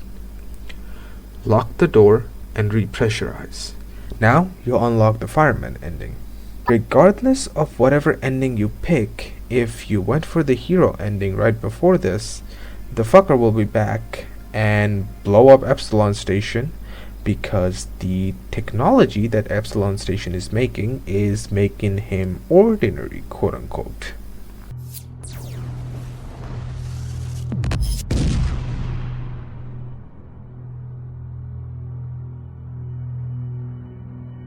Now, I'm going to be honest with you, you might have the fuel cell now, but this won't be the last Sun Blaster that you get hit with, very likely. And Epsilon is the only place that can make these fuel cells. So it's probably in your best interest that Epsilon survives. So, let's go back again. If you use the modified fuel cell in the wormhole thingy, it'll do exactly like the scientists say and bring in a shit ton of reinforcements.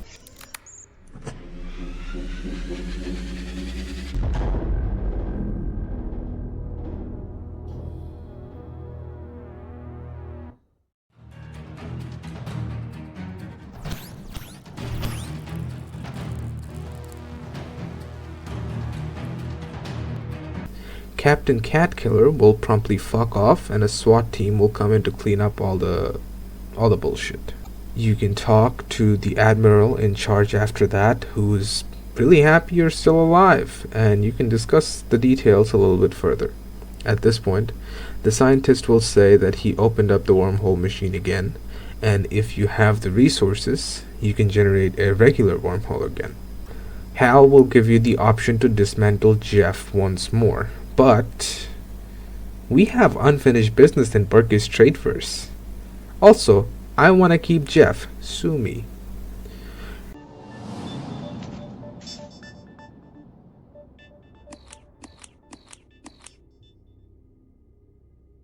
You can now get back to the ship with the new droid, find out that he can't really do much in the way of helping you massively, but hey, you got Jeff back, and he's fucking hyped. So hyped, in fact, we find out that he has a part of processing power solely designed to understand human poetry. Anyways, you get the Jeff is back achievement, and we can finally tie up the last loose end here.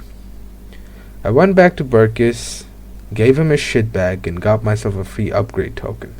Now you can go for the generator or the battery, but in my opinion, battery much better right now. Let's check the timer real quick.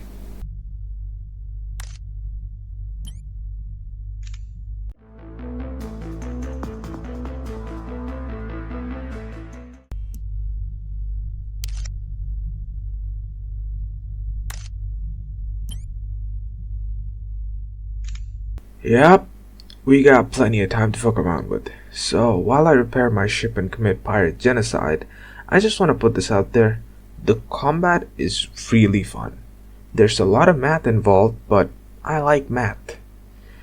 Regardless, combat is also very optional, and you can theoretically get the best ending possible completely pacifist, so there is that. But I did find a very funny bug.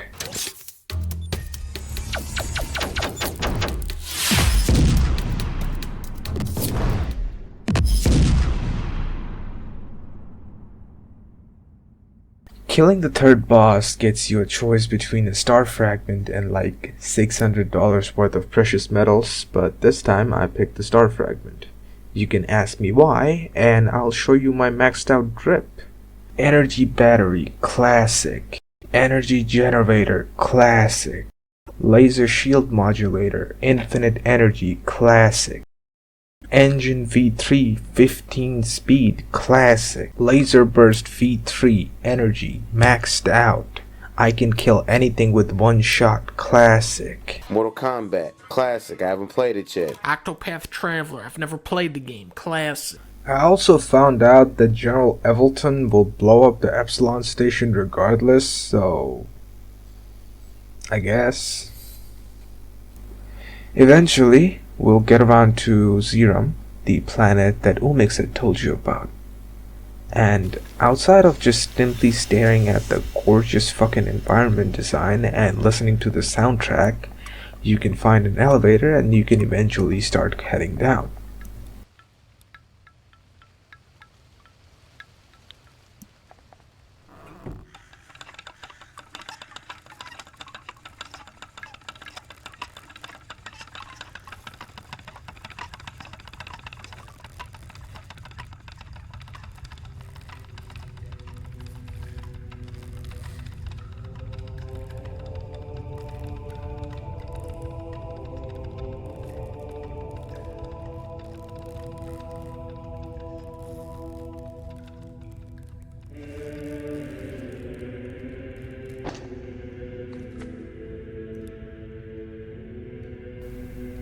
Of course, just like Umix had suggested, that they are expecting you. You can talk to them a little bit, and they'll eventually talk about how you can start your spiritual journey by heading downstairs.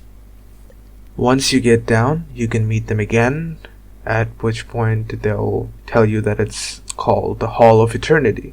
Here, your meditation will be to achieve some form of inner light inside of you, which apparently requires you to emit visible light out of you. They'll tell you then to drink their funny soda, and if you do, nothing really happens immediately.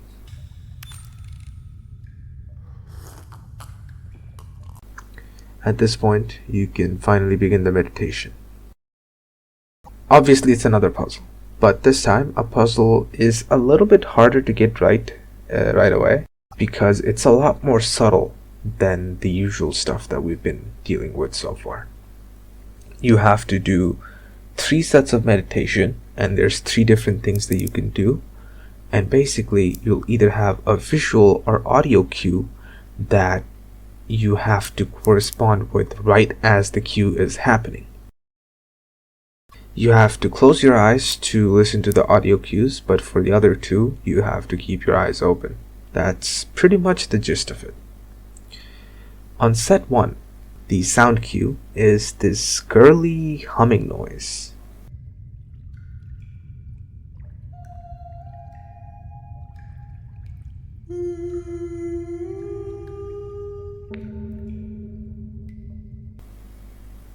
The light cue is this little twinkling light up top. And the wind cue is literal wind.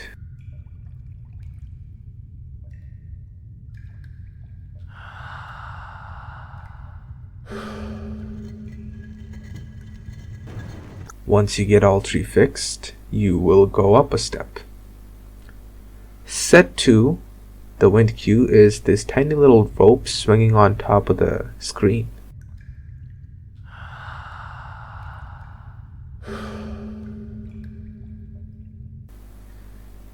The set 2 sound is loud drops of water.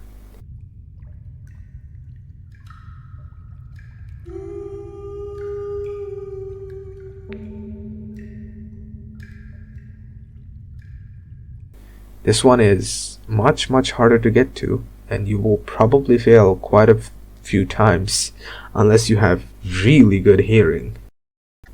Set 2 light is pretty much the same thing as last time, but off to the right side.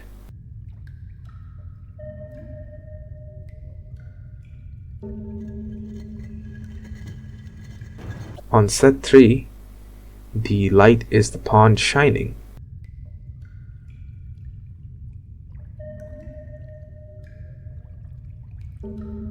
The sound cue will be some mild whispering, which is kind of obvious, not really,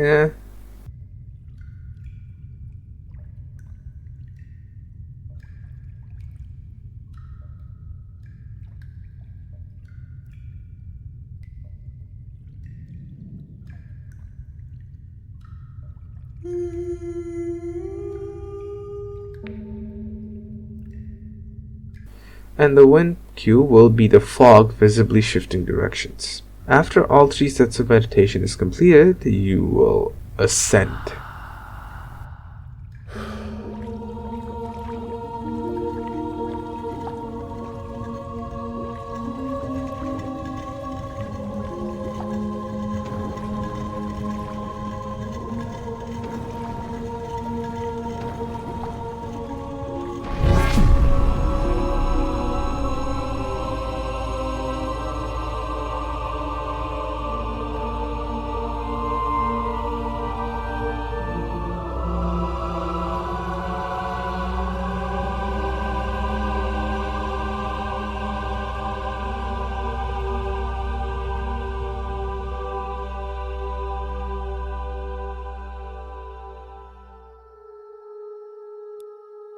You'll wake up eventually in a plain white room, the head honcho of the planet standing right in front of you.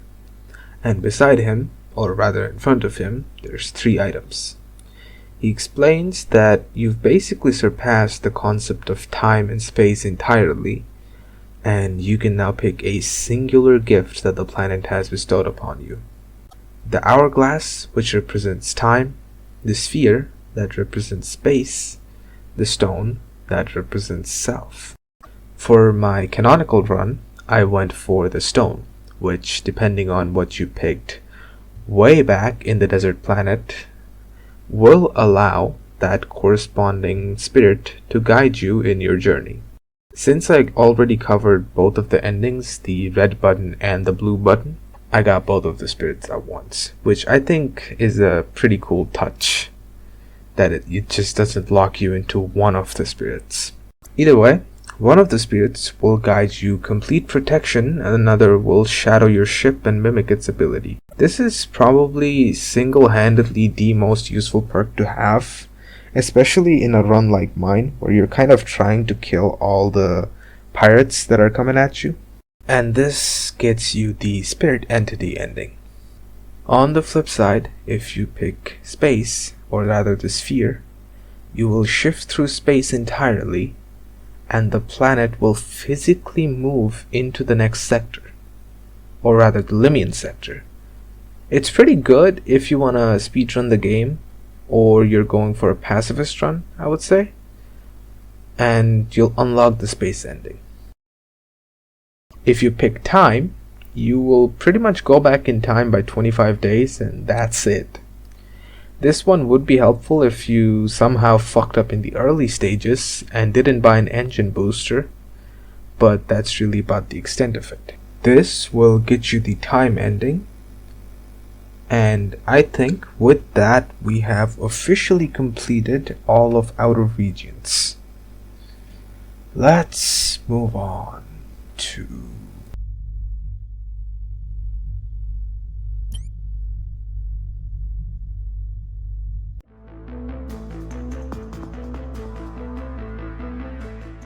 the Nugget Node. Is a former mining planet that's pretty much been dried up of all of its resources over the years. You can contact the planet, at which point you'll be met with Frog, who will let you know that he's kinda busy and there's some sort of mining expo going down there, and you can just head down to see for yourself what's happening. As it suggests, there's been a massive expo about just mining. Most of the competitions have been dried up. There's just only one left, which is the Moon Cup Championship. Once you register for the Moon Cup, you get briefed on the details, which is essentially that there's 3 moons, you gotta go to each one, mine out however many gems you can within 10 days, and you can turn them in for a potential reward. You can then head back out, and the moons will be registered in the map: red, gray, and green. They all take 1 day each for me to reach, but depending on the engine upgrade you have, it might take a little longer. I decided to head into the green moon first. Let's get the puzzle out of the way again. Step 1. Scan the planet. With your little scanner, you'll find a percentage of quality. Don't bother too much with the semantics in the tutorial, cause higher percentage is almost always gonna be better. Mine the best spots, get the best rewards, get the biggest money, call it a day. For the green planet, the mining spots will have an efficiency of 0%, 90%, 5%, and 100%. We are gonna ignore the 0 and a 5% one, and we're gonna pay off the one guy standing on the 90% plot to get his spot instead.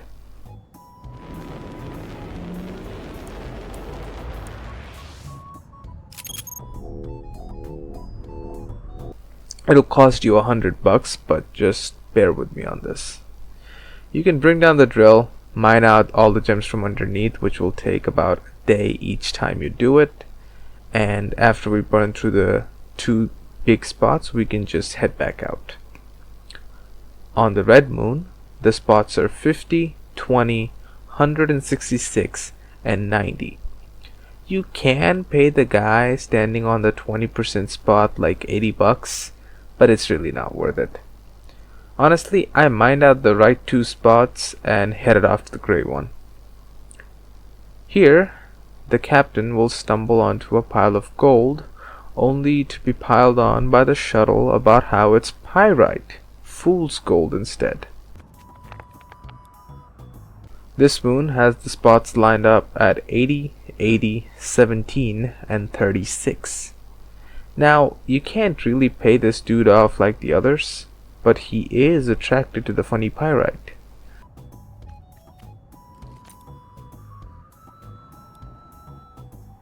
So you can basically just breadcrumb the guy like a pigeon and get him to hog all the pyrite instead.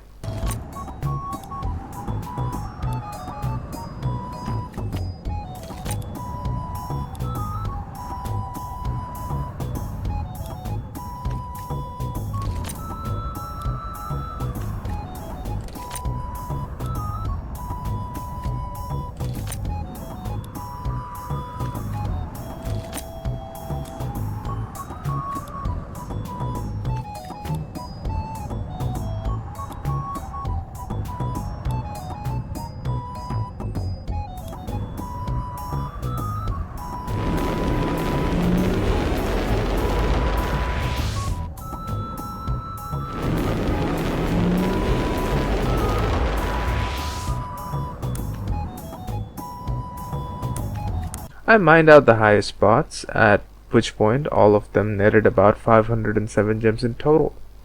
Pretty neat. Heading back to the planet, you can talk to the clerk and turn in the results.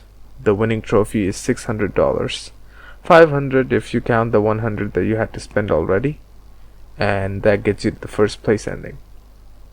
The other 2 endings are just second and third place, so I'm not gonna bother going over them.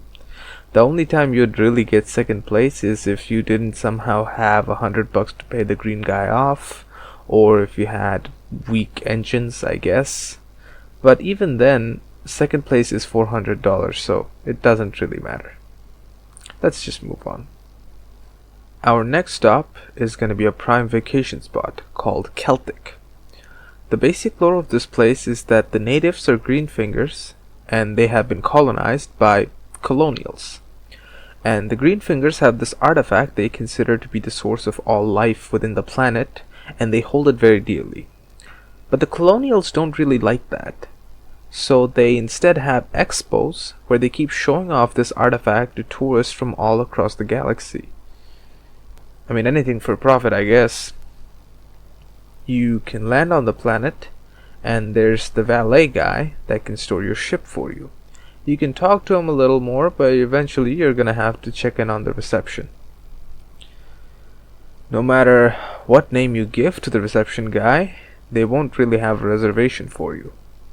To get a reservation, you have to do a little fuck shit, which effectively boils down to you wait till some rich snob lands on the planet, and while the valet is busy talking to them, you can flip the sign that leads to the reception down to the garage. Now, you can just go ahead and listen to their conversation. That'll get you the name of the person. The dumbass tourist will just lock himself inside the garage for some reason, and you can just enter the reservation under his name. Security? Who the fuck cares about that? As you check in though, there is this girl in a bikini that's running away from this goblin looking guy, and she just practically throws herself at you. The girl introduces herself as Kim, and the little back and forth reveals that the goblin wants whatever the hell she's hiding. The two will eventually leave though, at which point you can hit up the souvenir shop. You'll be able to buy some fireworks for free. We'll come back to this later. You can now enter the resort fully and just fuck around. There's the surfing area at the bottom, which you can't access till you change your clothes. I forgot which house they assigned me that shit, so I just started hitting up every single one I could enter. I couldn't enter 1, and on 2 there seems to be a safe. On 3 they just yelled at me, and on 4 seems to be our room. You can change into whatever the fuck this thing is and find a piece of paper stuck inside your uniform in the process. It's a map. The expo will start at 10 p.m. and right now it's 5 p.m. So you got some time to kill. You can head upstairs, meet up with this bartender guy, shoot the shit, and you'll eventually find out that he has these little candies that look awfully close to your suicide pill. You'll also find that he has a happy hour where the candies are free for the taking, but this goblin guy keeps hogging them all up. This is very important information. You can also meet up with Kim and discuss a little bit more about the map she planted on you. And apparently it turns out that the goblin wants it too. She asks you to be her pretend husband, and you can play along with it. At which point you'll be left alone once again.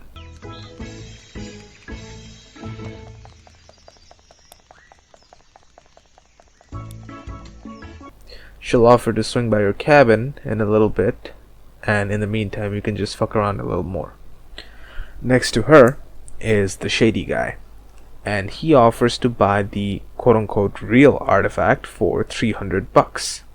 But for this playthrough, we no longer need much money anyway, so whatever. You can fuck around a little more after that, or you can just head back to your room. But if you do so, you will be met with Green Goblin holding a gun at you.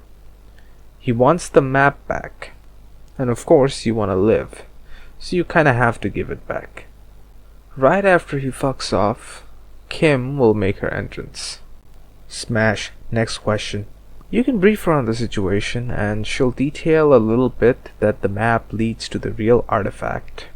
It is clear that she wants it for herself, and you can either agree to help her or get out of this entirely. We're taking the deal. You can now head back to House 2, where you'll see Goblin stashing the map in a safe. He will notice you, tell you to fuck off, and it's clear you gotta get inside the safe without him noticing. Remember that happy hour we talked about just a little while back?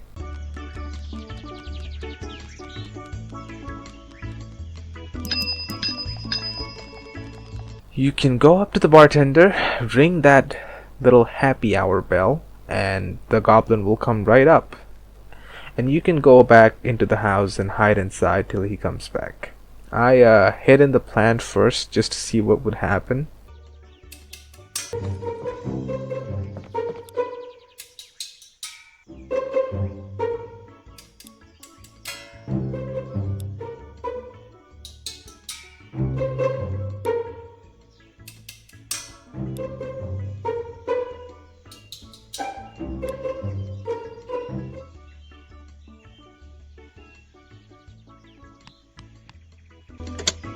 Anyways, you can hide behind the bed, and this idiot will somehow never notice you, and he'll just start monologuing to himself about the password. At which point, you can get the map right back. Congrats! You have the map now, and you can just head back to Kim to finally get the artifact. Talking to her triggers the sequence, and you guys will eventually end up in a distant part of the island where there's a temple next to you. It is guarded by some old fuck that you can easily convince to just give up and take a break, and you guys finally enter the temple. Inside will be the real artifact, and Kim is obviously beyond stoked about this. But even then, she lets you do the honors.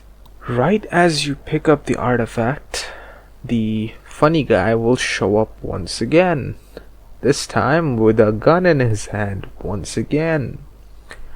He will immediately threaten you to give him the artifact, and if you refuse, he will shoot Kim dead.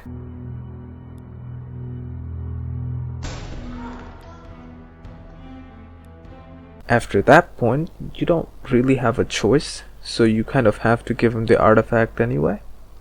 And he will just take it and leave. At which point the temple will start crumbling down and you have no choice but to leave.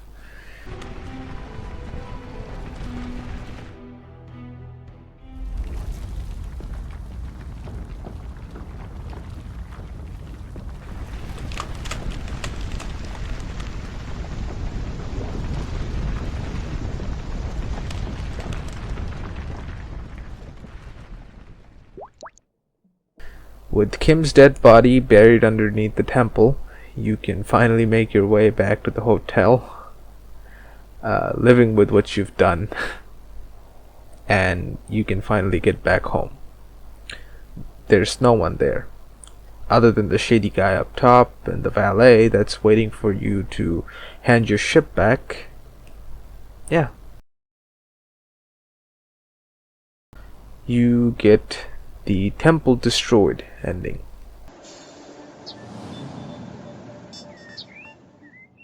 Alternatively, after getting the map, if you just sleep till the exhibition starts, you can head over to the showcase.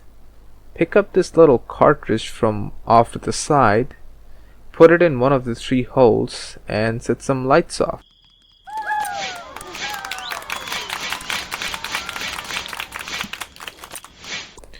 While the people are distracted from all the fireworks show, you can just take one of the 500 fake artifacts that are in store and go right back to Kim from there. Back at the temple, you can now give Greenie the fake artifact, at which point he'll run off, prompting Kim to follow behind him. You can stop her by just giving her the real artifact, but if you don't, she disappears. And you can put the real artifact back where it belongs. Exiting the temple, everything else plays the same, except now you unlock the artifact safe ending.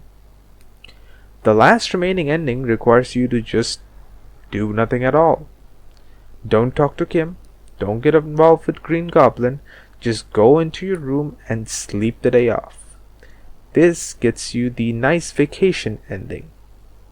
However, there is a secret variation, which is my personal favorite.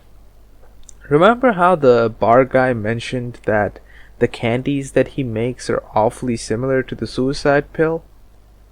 Yeah, you can gift the pill to the green guy and he will happily just take it and start chomping on it.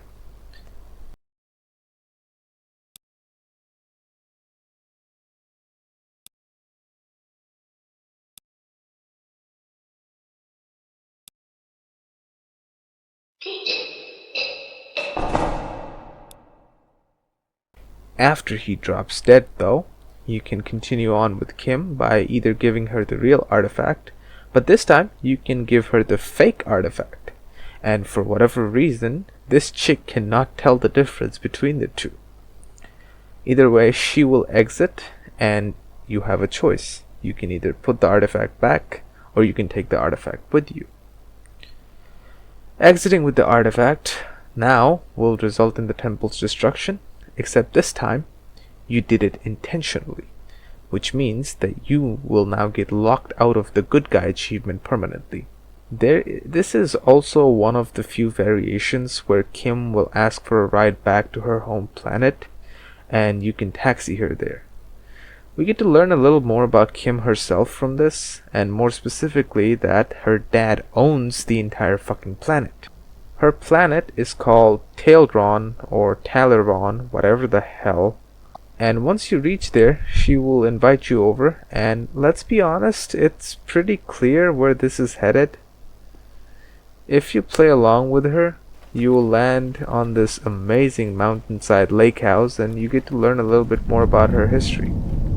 TLDR, she's a princess, but somehow none of her money is honest money. Eventually, she'll invite you inside of her house, and it's basically filled with a collection of random shit from all different parts of the galaxy. Probably from escapades like the one she just had with you. She'll ask you to get some wine while she changes, and in the meantime you can check out her collection. One thing that'll be important in this one is the Picafetto head. It's the only one of 4 in existence, the real one that is, and is made up of a star fragment. I'm gonna skip the chase here. Kim is a selfish, entitled little brat that wants anything and everything no matter the cost. Right now, she wants to fuck you. So you can either A, cheat on your wife, get the Picafetto head, and unlock the ladies' man ending. B, stay faithful to your wife, piss off Princess Bitch, get told to fuck off, and leave empty-handed, which will get you the taxi cab ending. Or C, hire her as your crew. She will ask for $300. But before that, if you offered her $250, she will take that too. She basically gives you a 10% discount on all purchases, which is honestly beyond negligible. It's a really dumb choice unless you read between the lines and assume that she's fucking the captain on the regular from this point on. I don't want to think about it. In a completely pacifist run, the Picafetto head is absolutely non-negotiable because of the star fragment. So you really have to pick your battles with this one. Either way, this pretty much marks the end for our vacation saga, and we can lock in once again.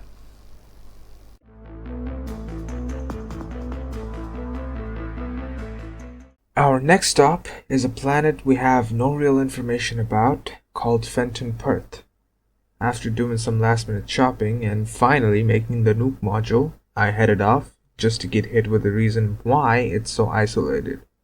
Legal jargon simplified, this planet is under a no contact rule due to the civilization being a pre-space civilization. Except, one of your booster modules from your first mission is in that planet, which contains a dromium rod, and obviously, without any questions, it cannot go into their hands. Now, the plan is very simple. Go in, get the dromium rod, delete any traces of you being there, and get out. And after you land, it goes pretty much like that. Open up the access panel, put in the funny code in the module booster, which I accidentally just brute forced.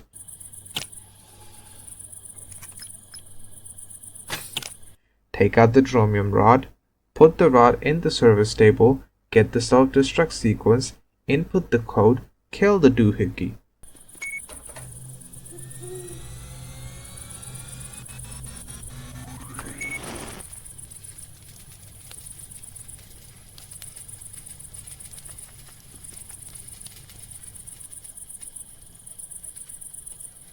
What the fuck?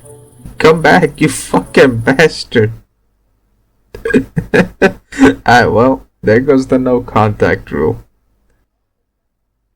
As you chase him down, you'll end up next to a shed, and once you try to investigate,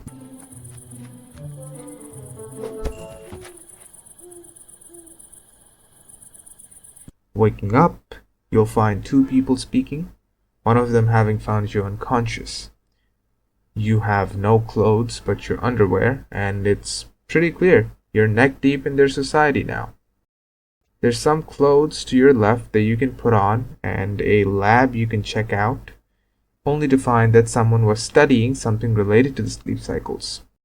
At first, I thought it was the 2 people studying Thomas, but given what we find out later, it's something else entirely. Regardless, You can head down, and you'll be greeted by a middle-aged woman, Samoa, and her daughter, Laza. Long story short, they live in this cozy little hut with their own garden and a well, neither of which are really doing so hot. Despite that, they've taken good care of you for however long you were out, and they're simply just happy you've woken up at all. Of course, as you start talking to them, you can't really divulge where you came from, so you have to claim the amnesia card. You do need your shit back though, which apparently sits with the governor. Bureaucratic bullshit, apparently. After having breakfast, Samoa will tell you to explore the town a little bit, and she'll join you with the governor afterwards. Anyways, you're free to fuck around for now, and trying to check the locker gets her to tell you that you shouldn't. There's also this painting of a gold pearl which is said to contain actual gold. Funnily enough, you'll find one just outside the house picking the blue flowers. As I said way back at the start of the video, if you can find it and you can pick it up, there's a use for it. Let's head into town.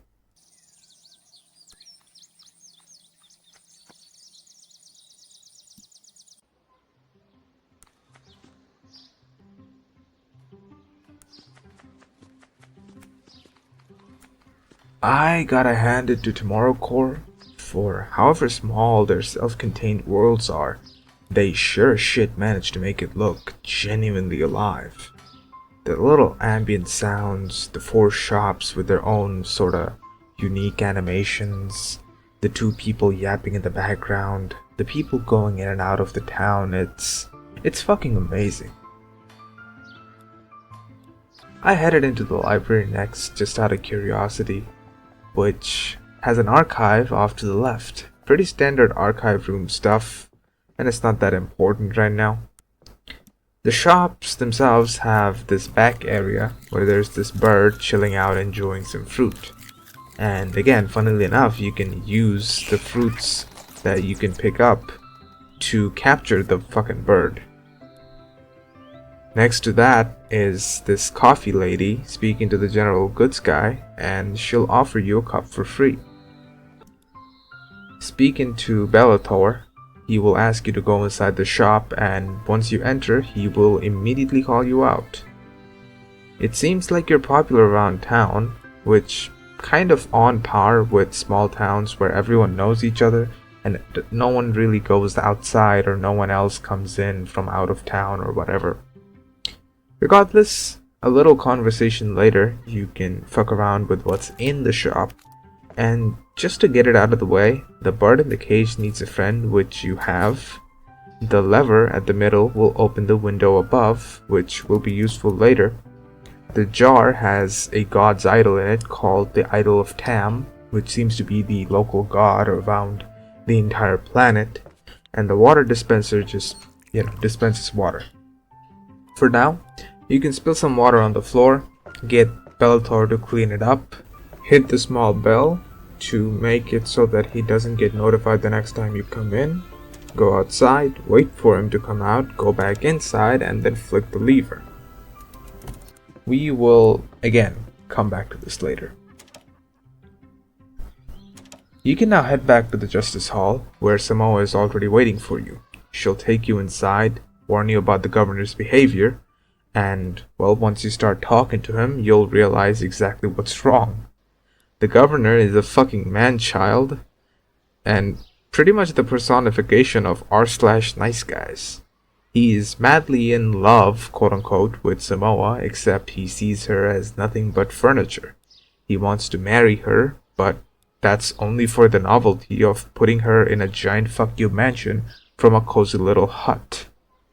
Of course, Samoa doesn't like it, because she still considers herself married to her husband who mysteriously disappeared one day. And her daughter, Laza, doesn't like it because, well, you can already tell he's a fucking creep. Basic lore out of the way though, after your conversation is done, Samoa will give you a notebook, ask you to get some groceries from Bellator, and head out. Obviously, the governor will flip shit, and he will pretty much immediately offer you all of your stuff back in exchange for you to fuck off. His subordinate will chime in and offer you like an extra 6 gold pieces, And if you take the deal, you'll get kicked out with all your shit plus the 6 gold pieces, and you never get to see through to what happens to these people. Probably nothing good. It's pretty straightforward, and as you leave, you'll unlock the bribed ending. Now, if you refuse the deal, you can then get the groceries and head back to Samoa, who will then ask you to take care of the house a little bit. And this will pretty much take up the entire day. During the dinner time, you can get a little bit more lore about the place, and it's pretty clear that the woman is extremely religious, almost blind to it, and she has been trying just about every possible way to fix up her farm, which mainly involves getting the nun to spray some holy water on the fucking farmland and hoping for the best, which obviously hasn't worked yet.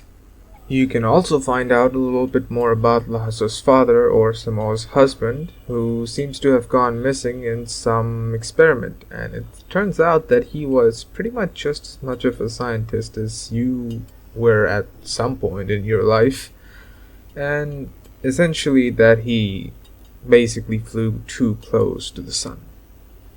Pretty interesting.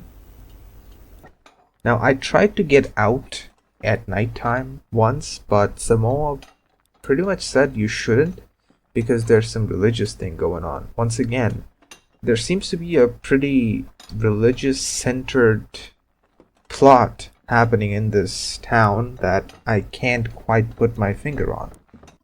So, let's just go back to sleep and start up day 2. Day 2 has Thomas basically questioning whether or not he should take the government's deal or he should help out the women, and if he should help out the women, he probably should get a soil sample to get tested in the service lab. So, I just took the sample, and because my dumbass forgot where the service table was, I just went to Bellator, got the groceries, and came back to Samoa working the well. She will ask you to help fix it, but you can refuse for now and do something interesting here. Given that she's out of the house and Lhasa never spends the day in the house to begin with, you can just enter their room, steal the key, and pop that one locker Samoa didn't want you to open. Inside is this diary and a gopher trap. Reading the diary, it's pretty obvious that it's research about Tam, the established god of this place. Apparently nobody knows where the idols of Tam, much like the ones you saw in the general store, even came from. There's also some discoveries made, which basically point to them being more of a energy source or a miracle worker than a funny little god idol. And in there, you'll find a library archive ticket. You can then submit that to the library, and the librarian will say that she'll set it up for you tomorrow. I fucked around a little more, used the gopher traps to catch some rats, before heading back to fix the well.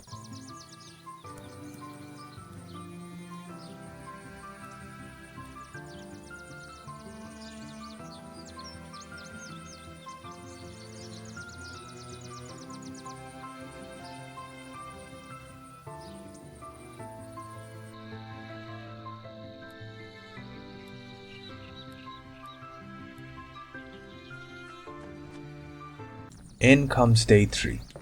I completely forgot that Samoa had set up an alarm that we can use to wake up on time, or set it halfway to wake up in the middle of the night.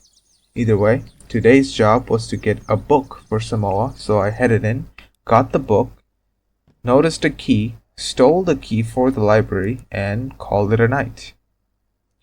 The nighttime, in this case, is a lot more interesting in this town, and despite the fact that this part took me many tries, let's just get it over with. The first stop for me was the general goods store, where the idol of Tam is giving off a strange glow. Thanks to us already having opened the window from before, Thomas can just climb up the shop, turn the crank up, jump down the hatch, hook the crane to the lid, get back out, get back in through the roof, then turn the crank yet again. This opens up the lid, allowing us to steal the idol, and we can head off to the library next. With the archive room all set up, you can check out the whiteboard, and while normally it's completely blank, if you use the idle, it acts as some form of UV light and it allows us to see what's really being written. And there's a lot. Everything points to this blank shed near the town gate, along with a bunch of text that just reinforces things that we already know. And also, a fun fact that he has a second idol of town. Now, I figured that it had something to do with Samoa, which is probably why the governor also wanted her, so I decided to head into the house once again. And, what the fuck? Well, that's confusing. I tried putting the idol on her, but that didn't work. So, I fucked around for a little bit, and I found out that the idol was in a secret compartment in the archive room. And now, with the two idols in hand, you can finally head into the shack. Standing in the middle, I placed the idol on top of the other, just like the diary said, and down we go.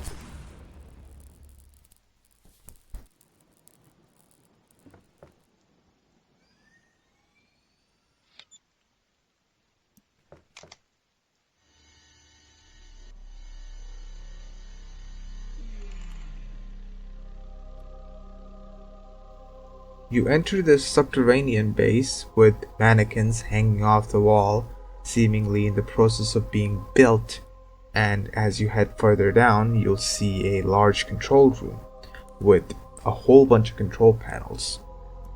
The monitor gives you access to just about every single part of the town you could explore, and the control panel to the left shows weather, sounds, and climate counter. The facade is pretty much instantly stripped away, showing off exactly how manufactured this living world is. Every single sound, every ambience, every part of this town is being monitored, controlled, and observed at any given point. You can use the key that you find on the first panel to open the second one, and the governor's right hand will show up all of a sudden. It turns out that he's a freelance scientist. He's basically researching the concept of artificial anthropology to predict behavioral patterns of AI within society, and to a certain extent, humans within a society. Imagine some fucked up Black Mirror shit, just on a planetary scale. Turns out that every part of this town, the people, the animals, every single thing is a robot. And this pretty much explains everything. Why they're never allowed to go outside during nighttime, why they have such a strict sleep cycle, why they've never seen anyone outside of their little vicinity, be it from the north or the south. And turns out, according to Space Fleet rules, it's also super fucking illegal, because every AI must know that it's an AI. And you pretty much have all the grounds to just arrest the dude and turn him in, but obviously you don't have the capabilities right now. The dude will obviously plead with you to not shut anything down, and something billions will be saved, something he'll give your chromium back if you just come back up the floor. And here you have a pretty huge choice. I wouldn't say that it's a moral choice, but it's a choice nonetheless. Do you let these people live on, knowing full well that they're machines and will be replaced the moment the simulation fails, like it already has multiple times over? Or do you shut off the whole experiment, keeping true to the legality of the situation, and to a more twisted degree, the morality of their existence? I mean, come on. The whole reason here is because Samoa's husband went missing for digging into this fucking bullshit way too much. In my opinion, the best thing to do is to just shut everything off. Let these people die, given that you cannot influence their existence from this point on in any capacity whatsoever. And honestly, it might even be better in the long run. So, you pop the control panel, you press the funny button, and you shut everything off. You've done it. You've killed a town filled with machines that had pretty much convinced themselves that they were human. They had a functioning economy, trade, feelings, hopes, dreams, and possibly an untapped potential. The following ending will play out.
But if you consider for a second what Thomas did and let these people live, you'll be met with a situation that's, frankly, probably a whole lot worse for the town. Just give it a watch.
This begs the question from me to you.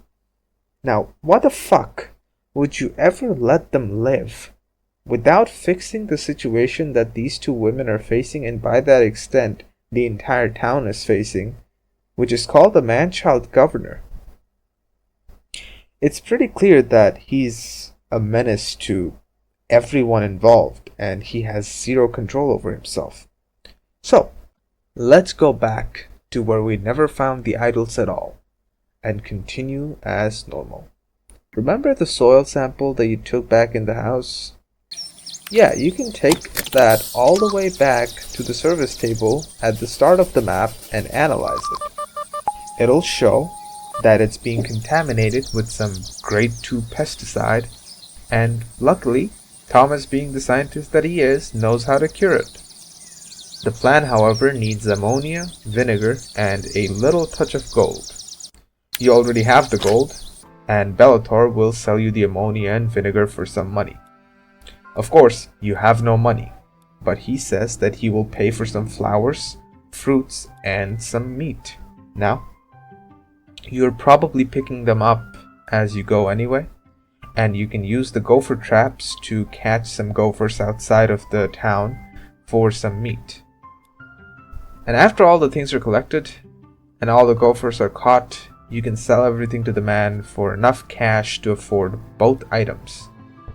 With all 3 items in place now, you can finally make the disinfectant. And you spray it on the soil, end the day, and as you go outside, you'll notice that something amazing has happened. There's finally some growth.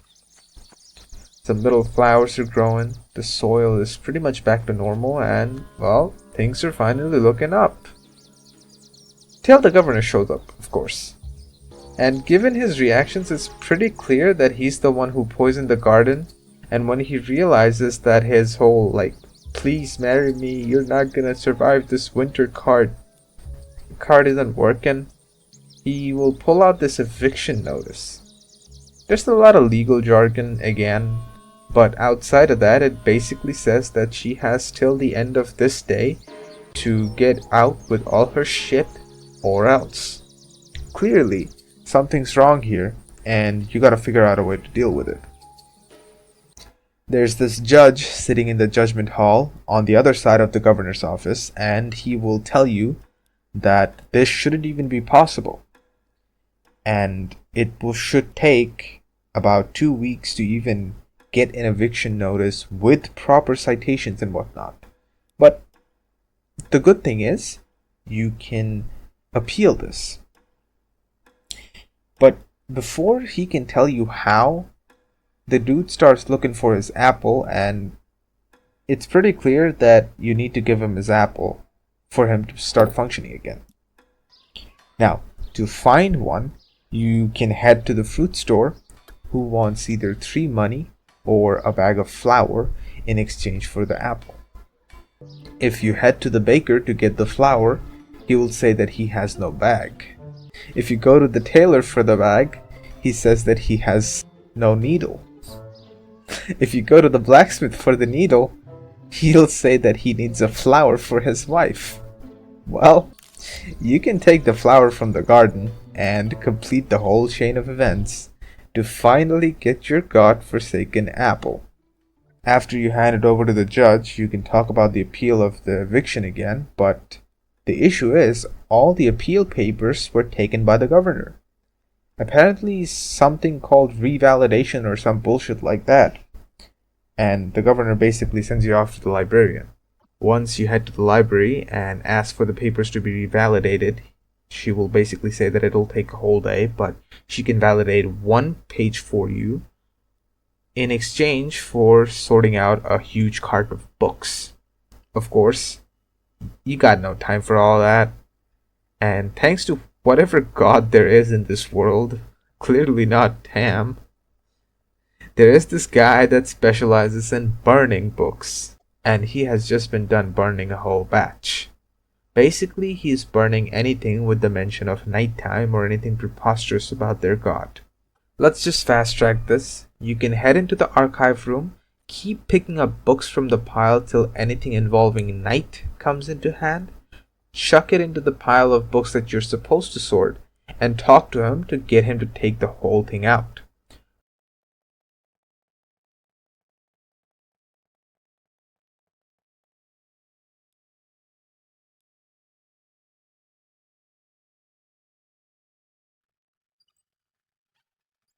And you push the empty cart in, the girl will suspect absolutely nothing and just give you a validated appeal form.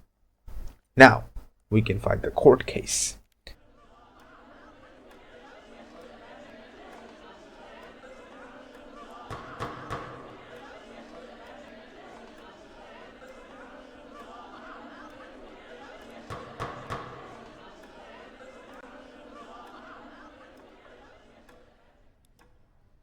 The governor, bitchy as he is, will keep crashing out all over the place, trying to latch on to any and all sorts of legal loophole, and when he doesn't find any, he will pull out the church.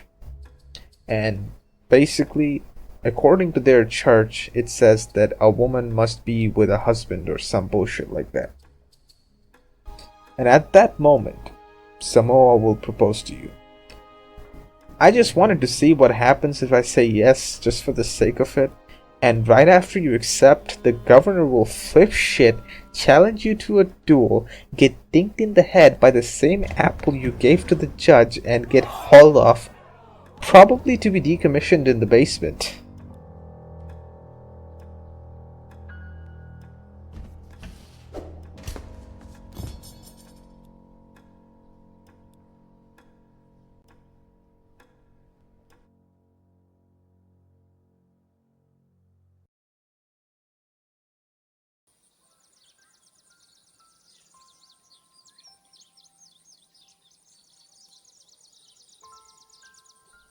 Anyways, after all said and done, you have a nice little heart-to-heart with Samoa, and it's pretty clear that she's grown a little attached to you.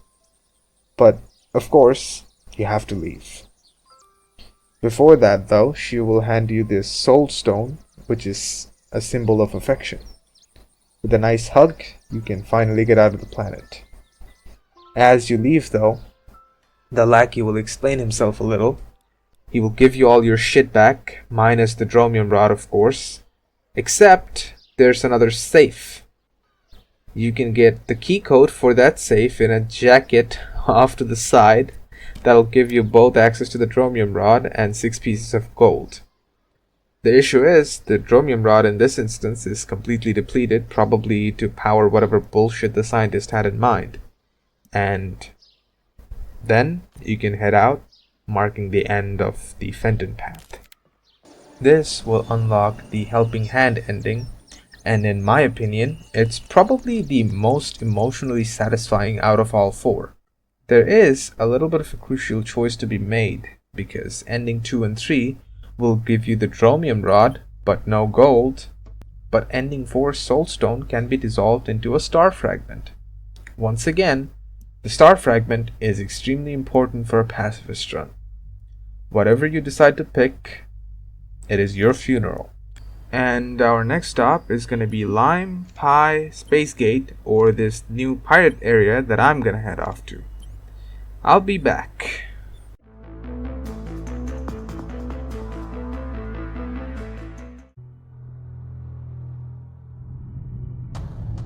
Oh my fucking god, this guy's back again? Fuck off, man. What the fuck? Why the fuck are you crushing your arm now, you fucking idiot?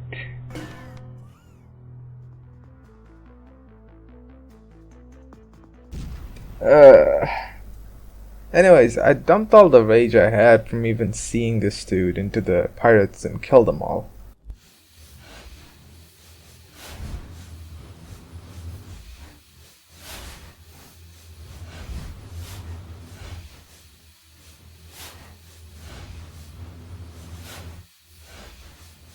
Fuck these people. Killing the big boss in this one gets you the big black box, which is supposed to be important somewhere. Let's just keep moving. I headed back off to the trade post, fixed up my ship, and headed into Lyme. This is where things go up a notch once again. Station Ortis, the one your wife is in, its shield is getting siphoned off yet again from some weird variation in the enemy beams. As per their words, they have about 2 months before it's fully depleted. It's actually more like 80 days, but the timer's already started, so you no longer have time to fuck around if you want to save your wife. So what we'll do instead is just fuck around here where we're not spending any time. I contacted the trade post in Lyme, and the guy just got mad at me and told me to come down there myself, so I did. And turns out there's an influx in pirate activity in the entire region, which is pretty much obvious from just looking at the map. And that also means that there's more options for business. They want black boxes, and if you can get the Pirate King's black box, they'll pay really well. I mean, it's a pretty good deal, honestly. $300 for a regular black box and 1,000 for the Pirate Kings. I mean, it's a good thing I nuked them all, isn't it? Anyways, to the left is customs, and after submitting, well, nothing, we can enter the main city. The main city is... Just give it a listen, alright?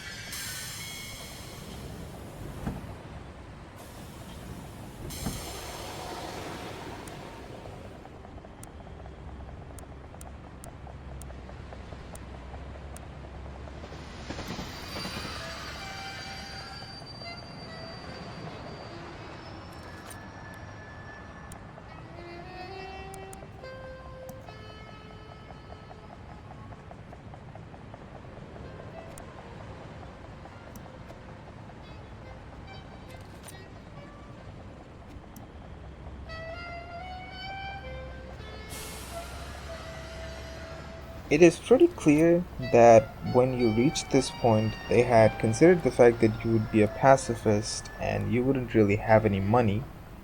So you can go dumpster diving to find cans, each of which will give you $2 if you recycle them at the recycle bin thingy. Every planet so far has dealt with one particular topic, and this planet's topic seems to be money. I entered the alleyway to the left first, which doesn't really have anything interesting, so I moved on to the suspicious looking dude who's looking to buy, as he calls it, exotic things. For now, we don't have anything, but I'm sure we will soon. Next up, I checked Tower 65, which is a fancy looking hotel where the receptionist is taking in kitchen helpers. Skipping that, I checked out the boxes to the side, at which point Thomas will pick up a bag of sugar. Why? Don't know.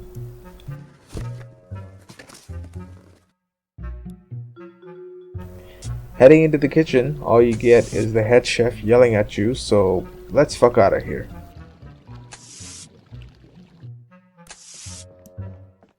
I bought the newspaper and some soda, which you can pause and read up on, but what's really interesting is the ad next to the guide for Spacegate.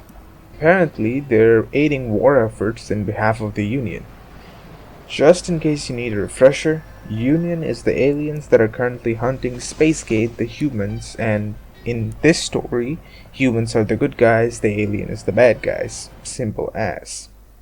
If you don't care about morality, the aliens have your wife on an 80-day timer. Although we can't hunt down the Foreign Affairs Ministry, we can do something interesting much later down the road. Let's move on to the real story of the planet. Building 42, also called King K, is a bar where the moment you enter, you see a dude crashing out over some shit about how Spacegate will be the doom of everyone, which is true. But the bartender doesn't get paid enough to give a fuck, so he kicks him out. To the absolute right is Rog, a really shrewd bastard, and I would have loved to voice act this guy and voice act out his dialogue, but I just simply don't have the time right now. Anyways, he's specifically looking for desperate dudes like you for his boss named Mr. Bossman. And if you do 3 jobs for him, Grog promises that he will get you a meeting with Bossman, which is pretty much a surefire way to get an express ticket to Spacegate.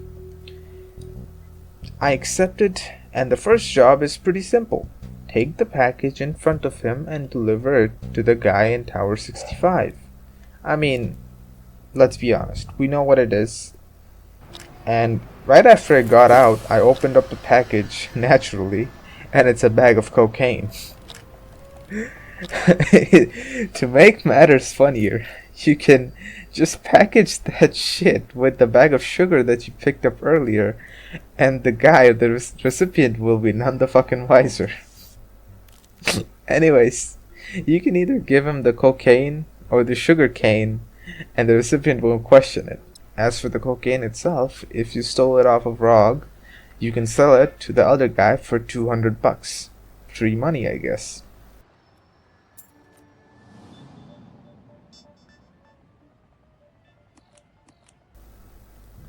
The second job is to find a rat. There's 3 people: Dank, Leanna Freeman, and Corbin. Dank sells newspapers, Leanna Freeman is usually in the train, and Corbin is... he doesn't really know where Corbin is. Of course, none of them will ever trust you, so he gives you a secret quote. And pretty much the concept is simple. You go in there, you plant some false information, you see how they react, and if anyone is acting really suspiciously, then yeah, they're the rat. Our first stop is the newspaper guy, who's more than friendly about everything once you put the secret code in, and he also opens up a little about this nice little special stock for us. There's a listening device and a necklace in stock. And for this assignment, we're going to need the listening device. Either way, I bought both of them. And if you try to give him rumors, he'll just say he doesn't give a fuck. If you ask him about Leanna, he'll tell you that she's on cargo 4 of the train. I like the train a lot. The lore is basically that the train's a new project in the city, and so it just goes round and round the city every 5 minutes or so.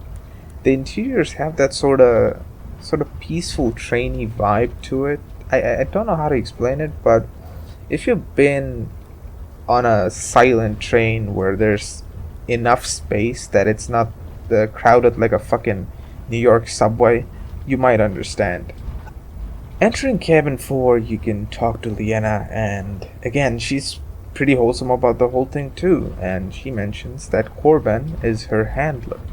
Much like the newspaper guy, the girl tells you that Corbin is probably up in the alley next to Tower 65. And also, much like the last guy, she doesn't really give a fuck about any new rumors that you plant in there. So, off to the alley we go.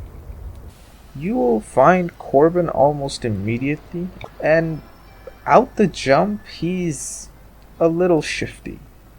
You talk to him a little, feed him a rumor, and he'll immediately shuffle off into the alley.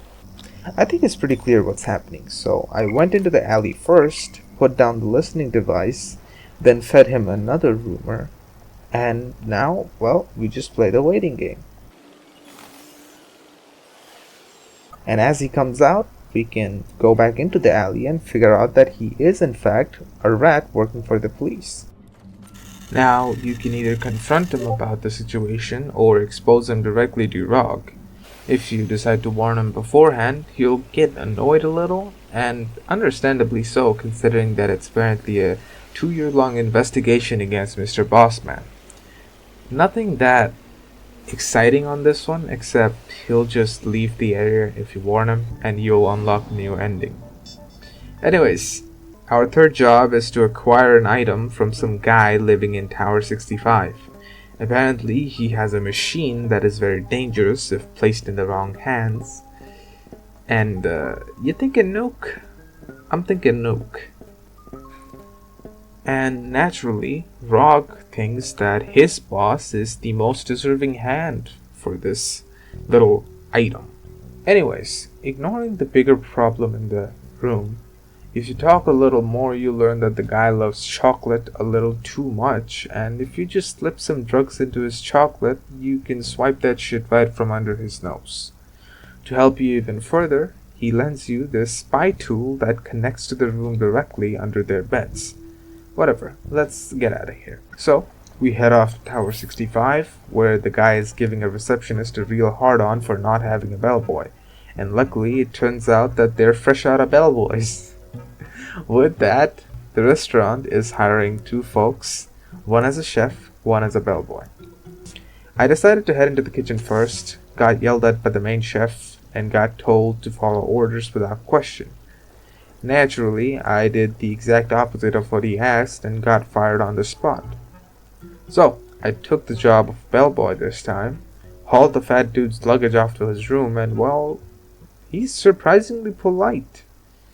You'll see the machine now, which looks like either a light microscope or a coffee maker depending on how you look at it, and you can sort of push him to explain what it is.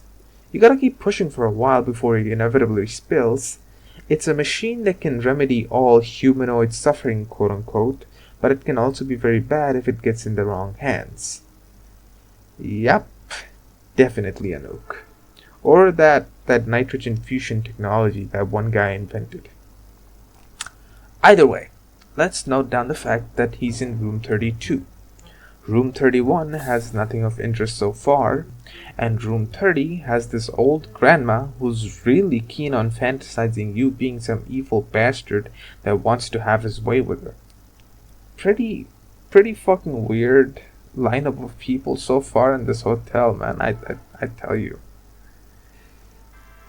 In your inventory, you get key cards for both 3rd and 4th floors, so let's head upstairs. Here, we're greeted with a nice little drone scan and a dude who's just not having any of it. Dude goes by Rattle Ray, and apparently he's the cleaner on this place. He also sells drugs. I mean, it's pretty convenient. You can just source some sleeping pills from him if the fucking idiot had any in the first place. There is, however, that medicine cabinet next to him which you can't open because, well, you gotta be a cleaner. I found out that opening the fire exit for whatever reason triggers the drone scan, so I just... Remember that funny little necklace that we bought earlier?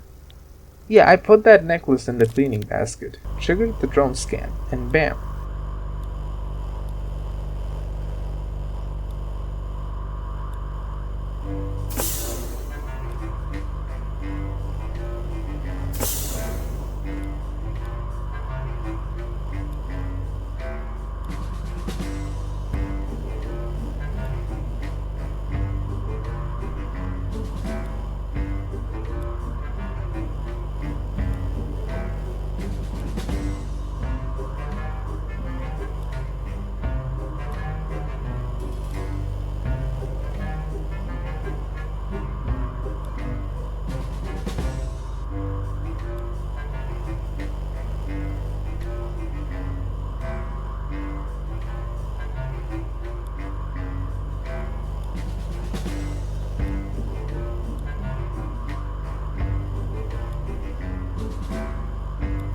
The receptionist now has a reason to fire his ass.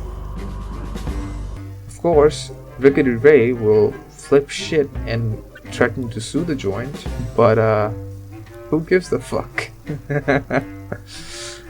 And with that, we officially have an opening for the cleaner job. From here on, things are pretty simple. Go up to the 4th floor. Go up to the 4th floor where you'll find both Dreamers and a cleaning soda. If you check the description, it's pretty clear. Dreamers will knock him out, but the soda will fucking kill him. Whatever you get, I decided to harass the old lady once again, just to notice that this time she has this little box next to the bed. Interesting. Entering room 30, I started setting up the spy machine and holy shit, it's basically a wall hack. If you stare at the old lady long enough, she will actually go for a nap just like she says. And I slipped into her room, opened up the lockbox, and it's the fucking blue necklace I got Blicky Ray fired up. Except it's the real thing apparently. I swiped it, the old lady woke up and kicked me out, locking the door behind her from that point on. Cool, I guess. And at this point I realized that you were actually supposed to deal with the old lady first, and then use the necklace after. Cool. Fair enough. You can now check the other room, where you'll find your target just chilling, watching the news. You can knock the door and talk to him once again, and he'll pretty much tell you that he no longer has any needed service that requires a human. But from room 31, you can order food for other people, so it's just a matter of switching your job to the cook, following your orders of the head chef till he tells you to stir the chocolate, and either adding the Dreamers or the cleaner's can to the mix. Now, I'm gonna be honest, while I appreciate the choice given, this is a very weird choice to be given. Like, why the fuck would you ever feel the need to kill this guy when neither of these consequences matter to begin with, unless you just really want it to be evil? I mean, I guess in a roleplay sense, it makes perfect sense. But holy shit, man. Fuck it, whatever. I put the Dreamers in and went ahead and swapped my job to cleaner once again, ordered food from Mr. Gondolas, and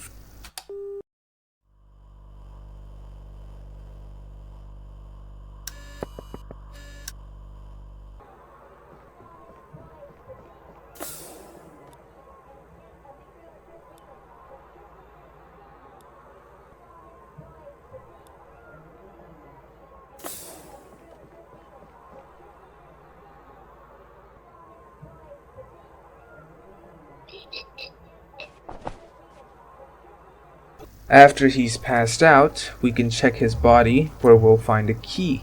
That key opens the suitcase that gives you a device chassis, which as per device description, looks the exact same as the microscope you're supposed to deliver, and well, the choices are pretty obvious here too.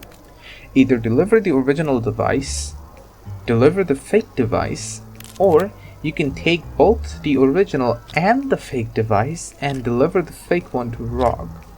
Each one will unlock a different ending, and you'll officially be able to meet up with Mr. Bossman. Before you ask, yes, I checked if I could sell the totally not nuke microscope thing, and I can't, so that's that. But you can sell the real necklace and the listening device, so that's pretty good. Once you reach the penthouse in Tower 65 yet again, I found this nice little panel next to the lift that has this warning to not put in an extra battery when the power's already on. I'm sure we'll figure out a use for this later on, but for now, let's head in.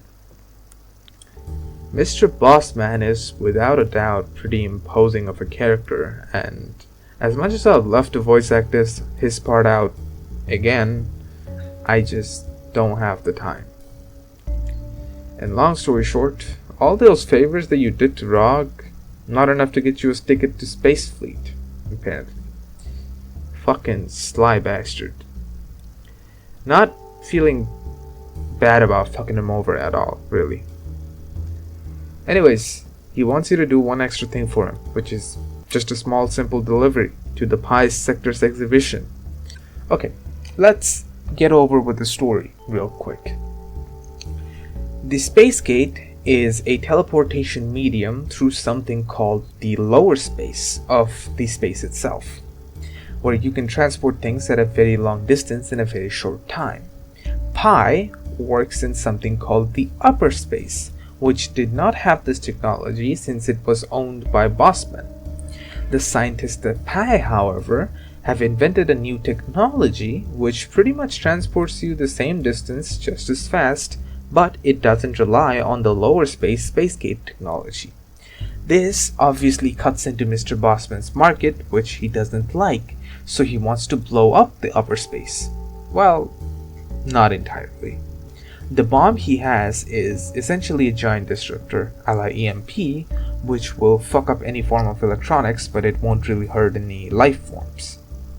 Their internal opinion is that the technology will destabilize the entire Lymian region, politico la-di-da-di-da, whatever, but if you were thinking of how to fuck him over once again, you're in luck. Mr. Techley over here, the guy that explains how the bomb works, doesn't really like Mr. Bossman. In fact, he's working for this group called the Resistance, a group that's been actively working against Mr. Bossman. He says that there's only one guy that's capable of recalibrating the bomb from an upper space bomb to a lower space one, called Dr. Yippenheimer. I'm sure you guys understand the fucking reference. One simple issue. My boy's in the Mafia version of witness protection, meaning nobody knows where he is. Techley says you should figure out a way to find him, and the way to find him is probably in the boss's office, and just sits his ass down on the couch. I wanted to detonate the bomb right here just to see what happens, but apparently Thomas won't. If you check the bomb instead, it'll give you the option to dismantle it, which nets you this neat little power cell. Remember that power grid thingy? Let's blow this place up.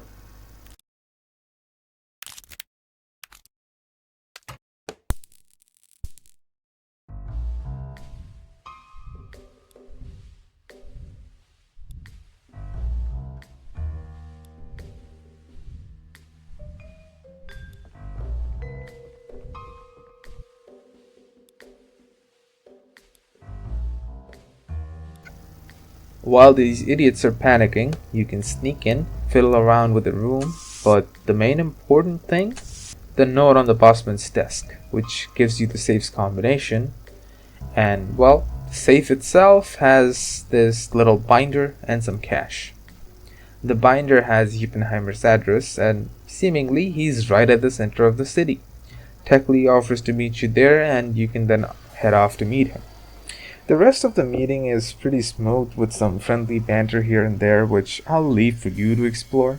But long story short, Yippenheimer is pretty much stoked to finally have something to do, because he's basically been forced to sit there and do their bidding.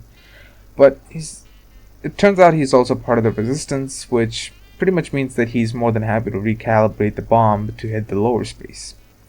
Naturally, Thomas is apprehensive about having the bomb go off in his vicinity, so they propose the idea that he should just pass it through luggage distribution. With that, our core business in Lyme has finished, and we receive the recalibration ending card, and we can officially head out of the planet once more.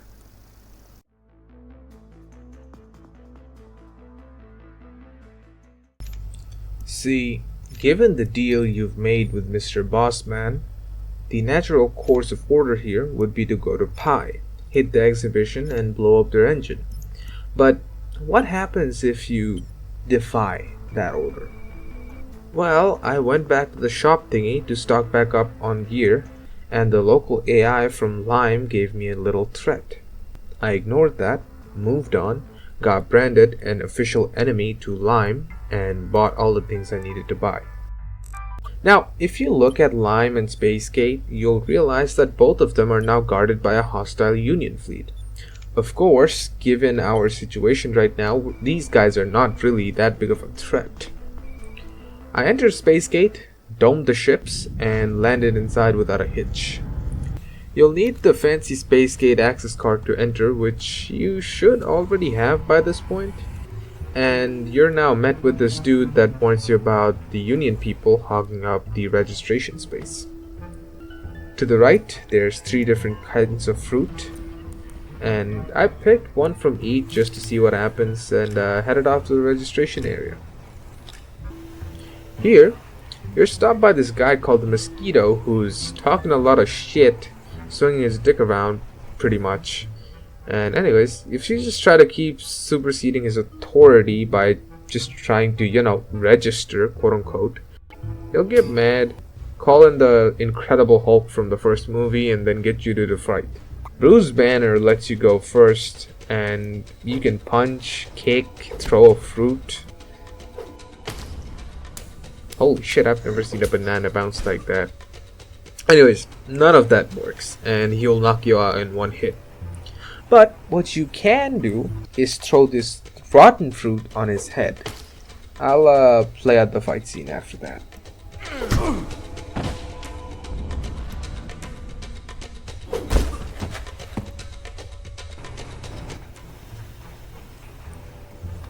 Having asserted your dominance over the orc like it's Shadow of War, you can finally make your way down into the storage section, where there's supposed to be a guard, but he's out to take a piss or whatever.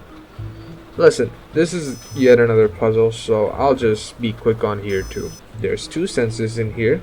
The first one measures weight, the second one checks explosives. There's a button to the left that stops or starts the machine when pressed. If you dump the bomb into the chute, which you're gonna have to do anyway, the weight will show up as 7 kilograms, but of course, it has no label, so it'll get rejected. What you need to do is wait for a package that's also 7 kilograms, stop it after it reaches past the glass barrier, rip the sticker off of it, plant it onto the bomb itself, and then let it pass.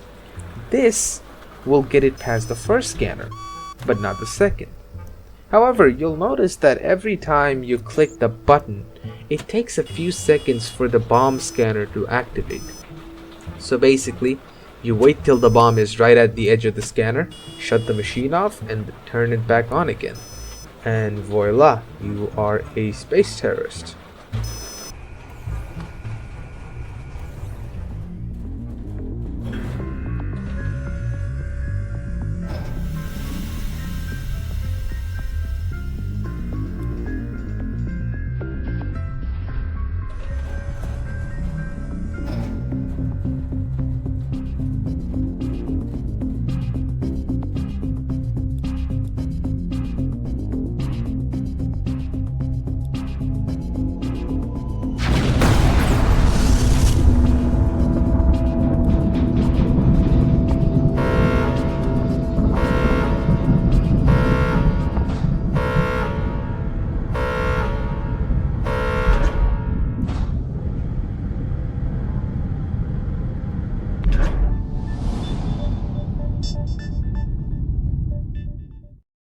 After the space gate is ripped to shreds, you swiftly make your exit and are hailed by Tech Lee once again to congratulate you on your success.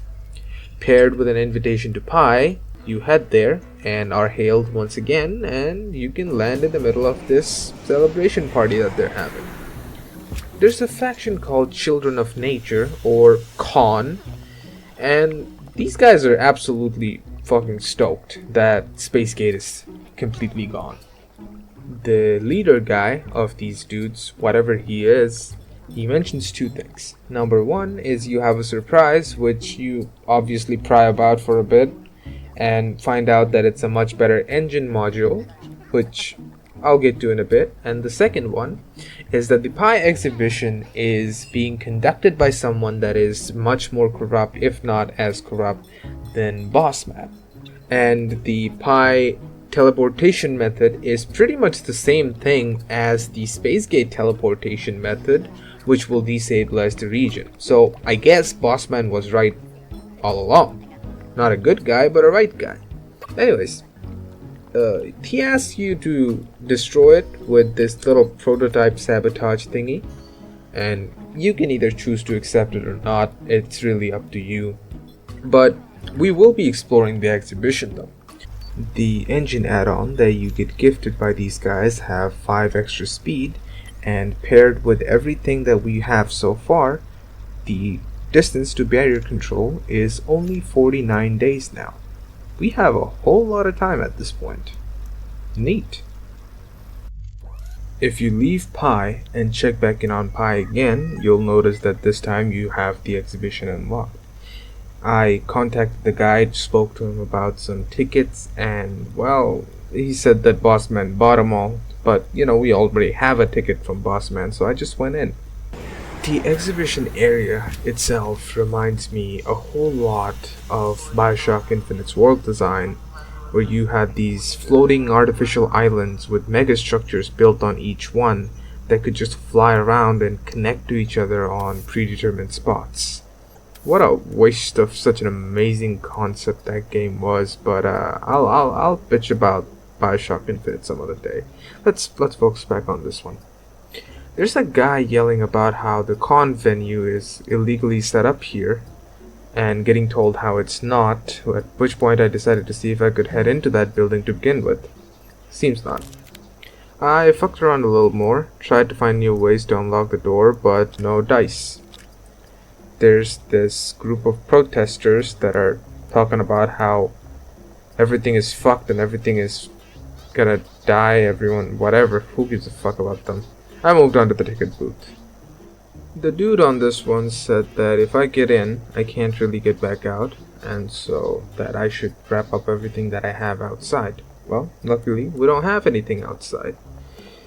As I enter, it says that we happen to be the 1000th customer in the area, which for whatever reason means that we get this all-inclusive VIP treatment thing.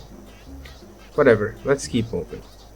Inside, there's this metal detector and the storage unit right on the other side of it. And I'm like 90% sure that the metal detector was supposed to detect the bomb that Bossman gave you. I'll explain why I believe that to be the case a little later. A cutscene will show you, as you move up, 2 dudes talking about how the backstage has to be guarded at all costs, and so, I'm guessing we can't enter directly. The exhibition itself is pretty cool, actually. There's 4 booths. From left to right, it's Biofreeze, Sunshine, Voiced and Vanish, and Wave. I decided to hit the cabins from right to left instead, and well, seems like Wave is empty. I went over to Waste and Vanish, got given a nice little pitch about how his technology specifically transfers any form of solidified waste material and dead cells back into the ether. He has no idea where it goes or what happens when it goes there, but he shows off a little demo and yeah, it's pretty sick.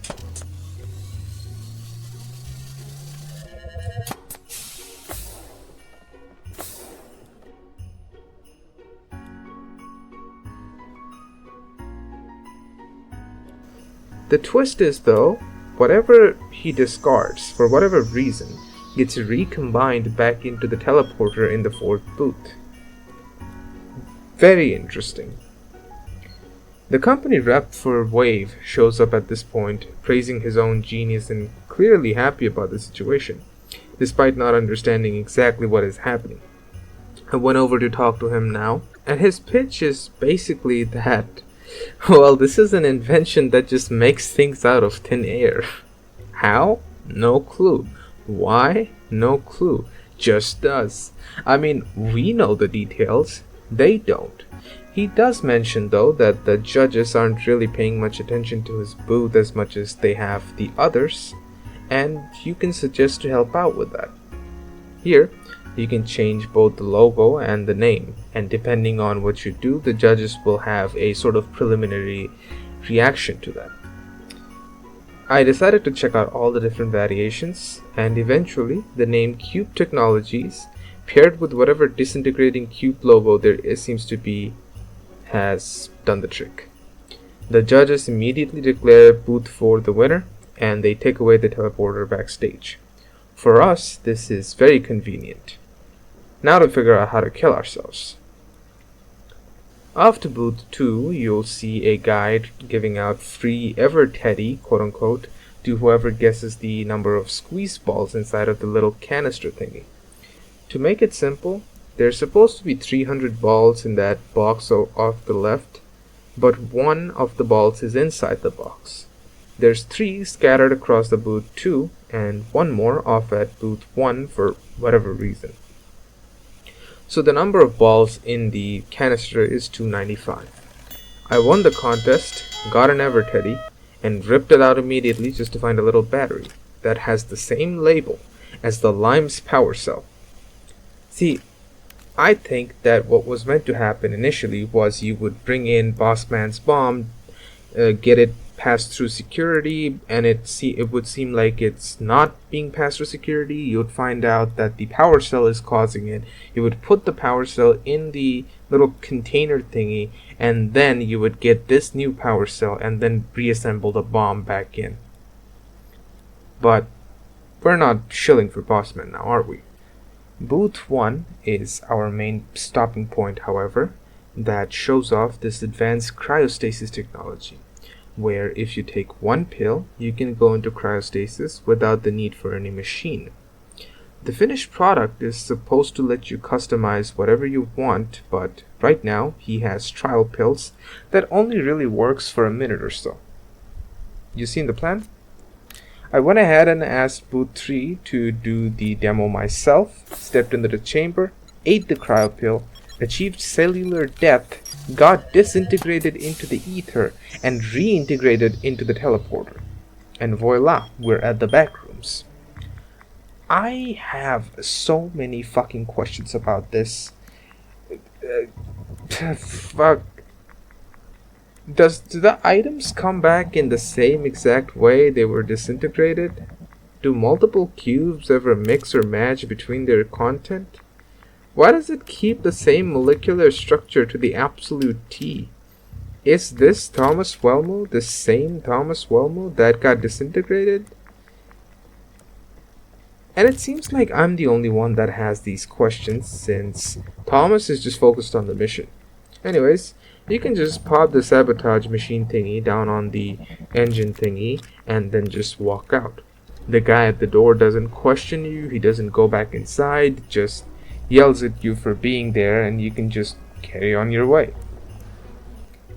Is this a VIP thing? Whatever. This part of the game genuinely feels like the weakest writing to me, and in a way unintended, because I genuinely believe that we were meant to use Bossman's idea to blow up the bomb instead of Pie's idea. Fuck it. I finally headed off to the VIP chamber, and there's this fancy butler with a bunch of drinks waiting for me to start the show. He does mention that after you start, the exhibition ends and you should wrap up everything before you're done. We've wrapped up everything here, so let's start the show.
This gives you the sabotaged ending, and at this point, you can just get out of here for good. Nothing else of note happens. You don't get contacted by Techly, you don't get contacted by Pi. You just have the knowledge that you pretty much demolished the entire upper space and lower space teleportation techniques within 1 week. The other option is for you to just not do anything. If you don't sabotage the technology and just let the show run like usual, the upper space will have their own teleportation tech, and this one is a whole lot more interesting, in my opinion at least. Essentially, the folks at Pi will allow free travel to anyone at any given point across any range, only limiting their travels to the Lymian region for the time being, since this is a prototype. Mechanically speaking, this is absolutely amazing since it allows you to instantly teleport between any location behind you. If only we hadn't explored all of them. This does beg the possibility, though, that you can just bum rush Pi on later playthroughs, unlock the teleportation method, and just clear the entire Pi region within a week or so. Pretty neat. However, I stayed stuck to the original sabotage plan, and now, with everything readied up, we can head to barrier control.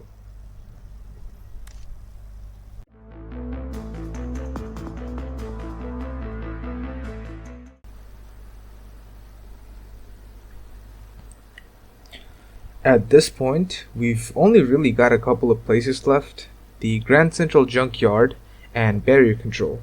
Unfortunately, or I guess fortunately, I'm far beyond my schedule for this video to come out, so I'm gonna skip over GCJ entirely and let you guys figure it out while I bum rush barrier control.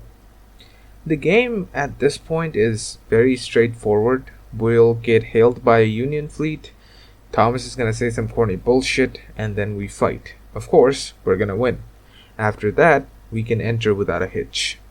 I rushed straight to Station Ortis, used this one EMP blaster we made on our way back in whenever the hell, and that pretty much nukes every enemy team outright.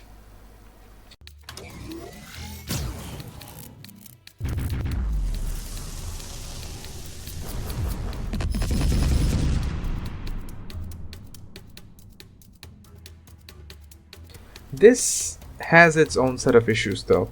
I don't know why, but for whatever reason, the game will just get stuck on the screen after all the enemies are nuked.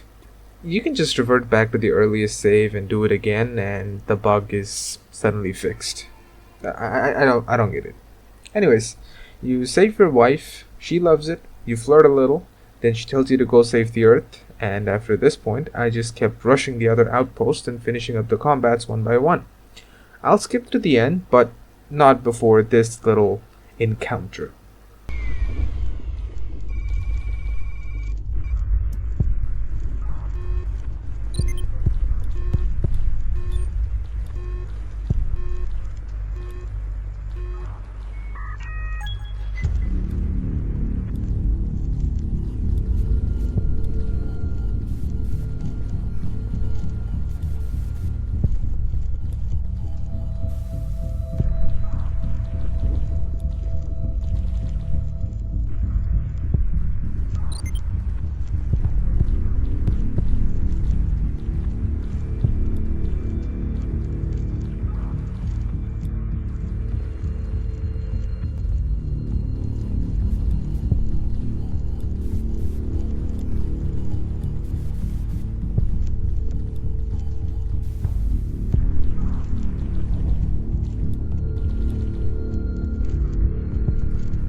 Straw will give us this funny little ability called Nuke the Topmost Enemy, which basically makes the combat considerably easier, and with the help of the robotic hive mind and our nukes that we have, we are able to save every single outpost out there.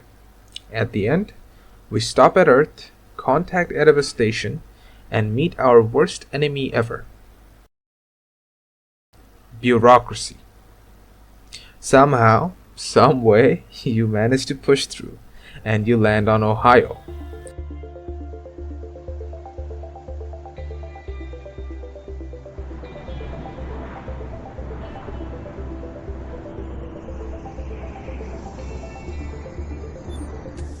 Here, you're met with chain of command, and eventually, it all points back to this lieutenant. Lieutenant Cobb will lead you to the station itself, and the station is seemingly one that the captain hasn't never been in. It holds about 500 people or so, and you get to meet an old friend. You talk a little about good times, lecture him about having a stick up your ass, and you inevitably head upstairs. Erebus Station, unfortunately, doesn't really have much to offer in terms of content. It's not really something that seems alive, but given how smoothly everything is sailing right now, you know some shit is gonna go wrong anyway. Some shit always goes wrong. Anyways, I entered the control room, spoke with the admiral, handed him the fuel cell, which for whatever reason locks me out of an achievement. What? The HQ then thanks me for my contributions, and everyone makes their way to the engine room, where the power cell is meant to be implanted. The scientist mentions that it'll take about 30 minutes for the blaster to be fully charged, and right then and there, you get attacked.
You wake up.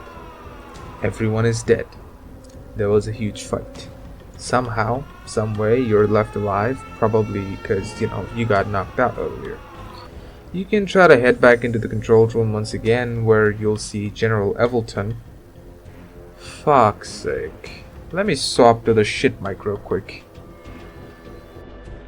So, General Piece of Shit wants to evolve again and all that corny BS, and he's gonna use your fuel cell to do it. He's pretty much changed himself into this cyborg fucking whatever. Whatever. Who gives a shit? He's got the sidekick to be permaguard for his room that basically just shoots at you till you manage to escape somehow. And from this point on, you gotta devise a plan. I picked up some pliers from the left, raided the lockers, found a metal cutter, a screwdriver, a toothbrush, and a fresh helmet. Do not ask me any questions. Thank you. Of course, you can't wear the helmet right away, so you gotta cut into it with a metal cutter, then unscrew all the other things inside, then cut up all the wires with pliers. And now, I am Robot.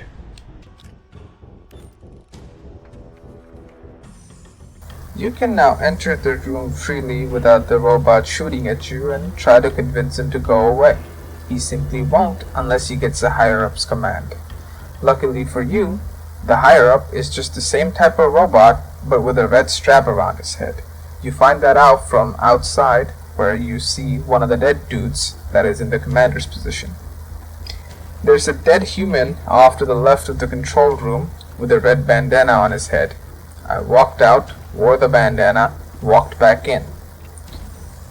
I'm gonna be honest with you. By this point of the video, I am genuinely fucking sick and tired of these shitheads. They've done practically nothing but make my life worse, and not even in a compelling way where they make something actually worse. They just made things more inconvenient for me. And they've always just stopped my journey for the sake of stopping it. It's just evil for the sake of being evil isn't really a compelling argument for evil to exist. So I hope you understand why I have zero fucking humanity to show these guys, and I got the sidekick to permanently deactivate himself. No amount of emotional psychobabble will get me to feel sympathy for this piece of shit. Shutting off the sidekick for good, I entered Evelton's chamber where he's... oh, for fuck's sake. Every single time you find him, he's just on some weird BDSM bullshit. Thomas tries to pull him down, but all 4 of his limbs are attached to whatever this machine is. Why the hell does this machine even exist in Oedipus to begin with, and how did he even find something like this? What the fuck? I feel like there has to be an explanation for all of this, but it just got cut from the final version of the story, which is why we see this fucking watered down version of this villain. I genuinely think that there's meant to be more of this guy. Whatever. There's a control panel off to the side where you can input a certain level of power into each limb holder, and if it goes over a certain amount, it'll overload and be ripped out of the body. Then you have no option but to reset it, which will attach the limbs back.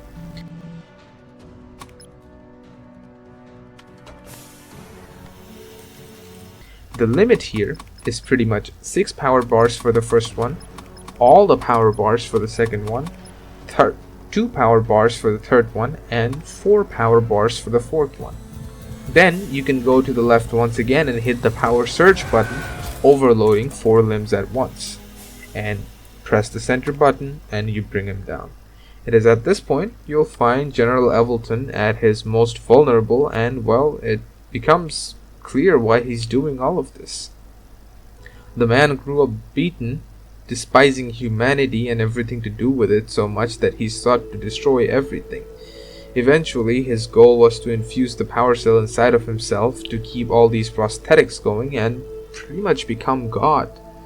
But, you know, from the start to when you see him now, he's always been this pathetic piece of shit that just exists for the sake of existing and is evil for the sake of being evil. I mean, if he really wanted the power cell, why the hell would he ever destroy Epsilon Station that gave him the power cell? That was basically the factory of the power cells to begin with. Why the fuck would he ever destroy it? What's the point?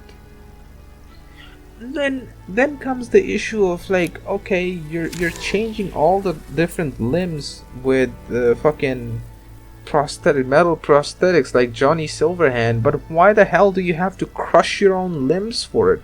It's like imagine you took the inspiration from Darth Vader, where his entire suit was designed to keep him in constant agony so as to keep him sort of in touch with the dark side. Except there was no dark side, and Darth Vader just fucking wore that piece of shit armor because he just felt like wearing it. There's no weight behind it, is there? That's the same way I feel about this General Evelton guy. I'm sorry, video game, you failed to deliver me a fucking arch nemesis. Out of literally everything that I've faced in this playthrough, from the fucking reptile mutant bastard way back at the start of the game, to Dr. Bossman at the middle of the game, and to whatever pirate boss you got in between, General Evelton is the weakest villain that is the most successful in achieving his goals. Except until now.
The ending is beautiful.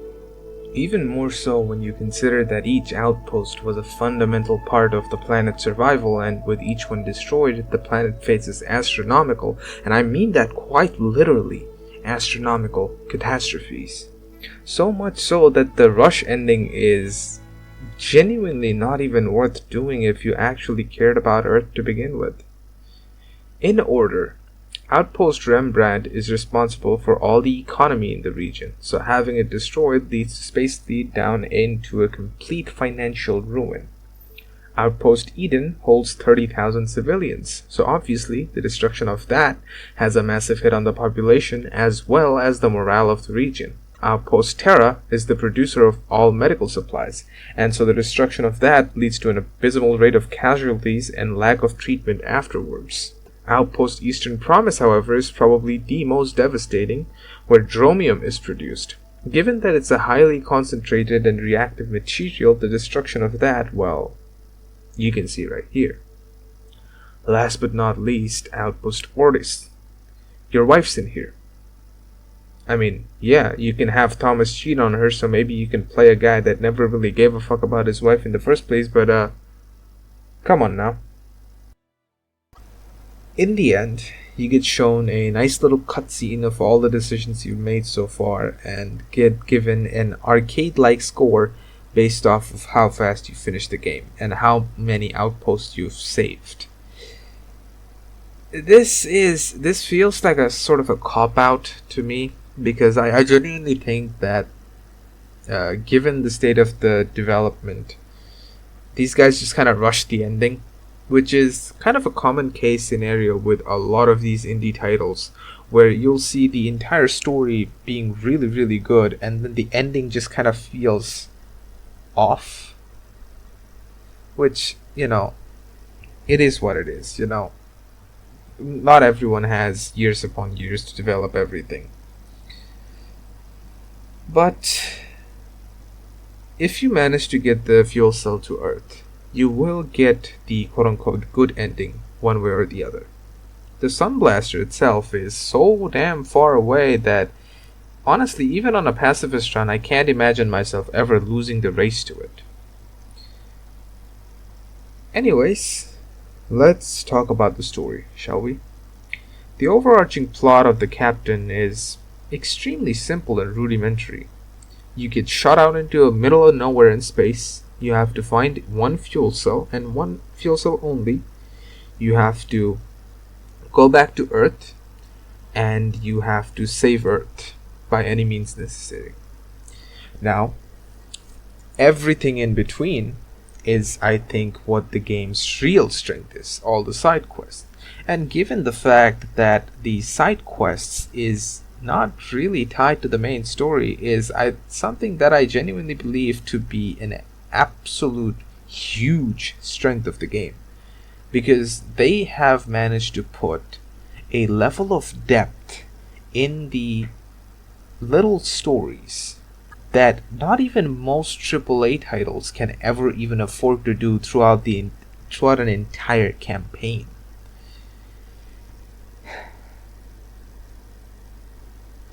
The main villain isn't really that memorable, I will say. He just exists for the shock factor of it. But fuck it. You know what? He's funny.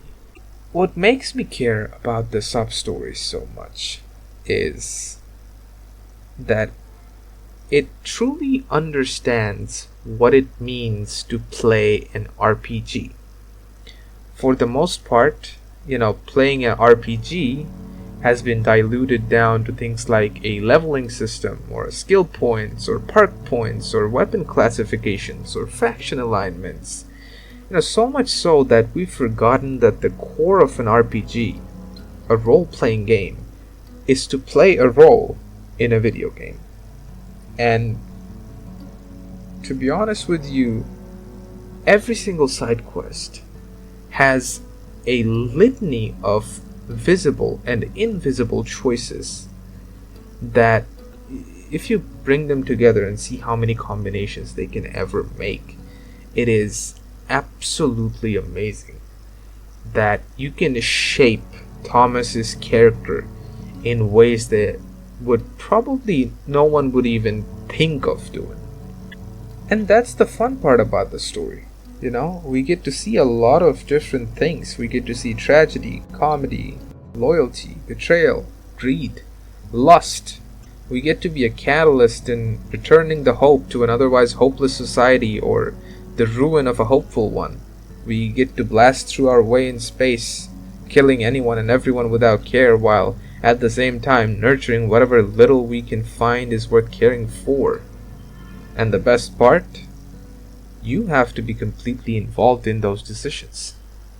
You know, if you really didn't give a shit, you could have let that 1,000-year-old man die, be turned into a meat package, get the fuel cell, bum rush barrier control, enter the hidden area, pay them with said meat package, and put the fuel cell in to Earth and call it a day. But that's a choice that you would have to make. Saving Umix and the pilot despite being told multiple times that you cannot engage in that planet altogether was a choice that you had to make. Saving Straw over taking a fuel cell despite being told several times that there is zero benefit to it was a choice that you had to make. Dismantling the AI operation instead of just going along with it, or letting the towns starve, or letting the towns suffer, was a choice that you had to make. And choices like these are the types of choices that defines a role that you play within the world that you're in.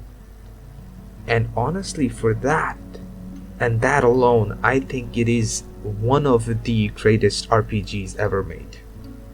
The fact that nobody's ever talked about this game, or the fact that this game doesn't really have that many sales on Steam, bothers me to my very core.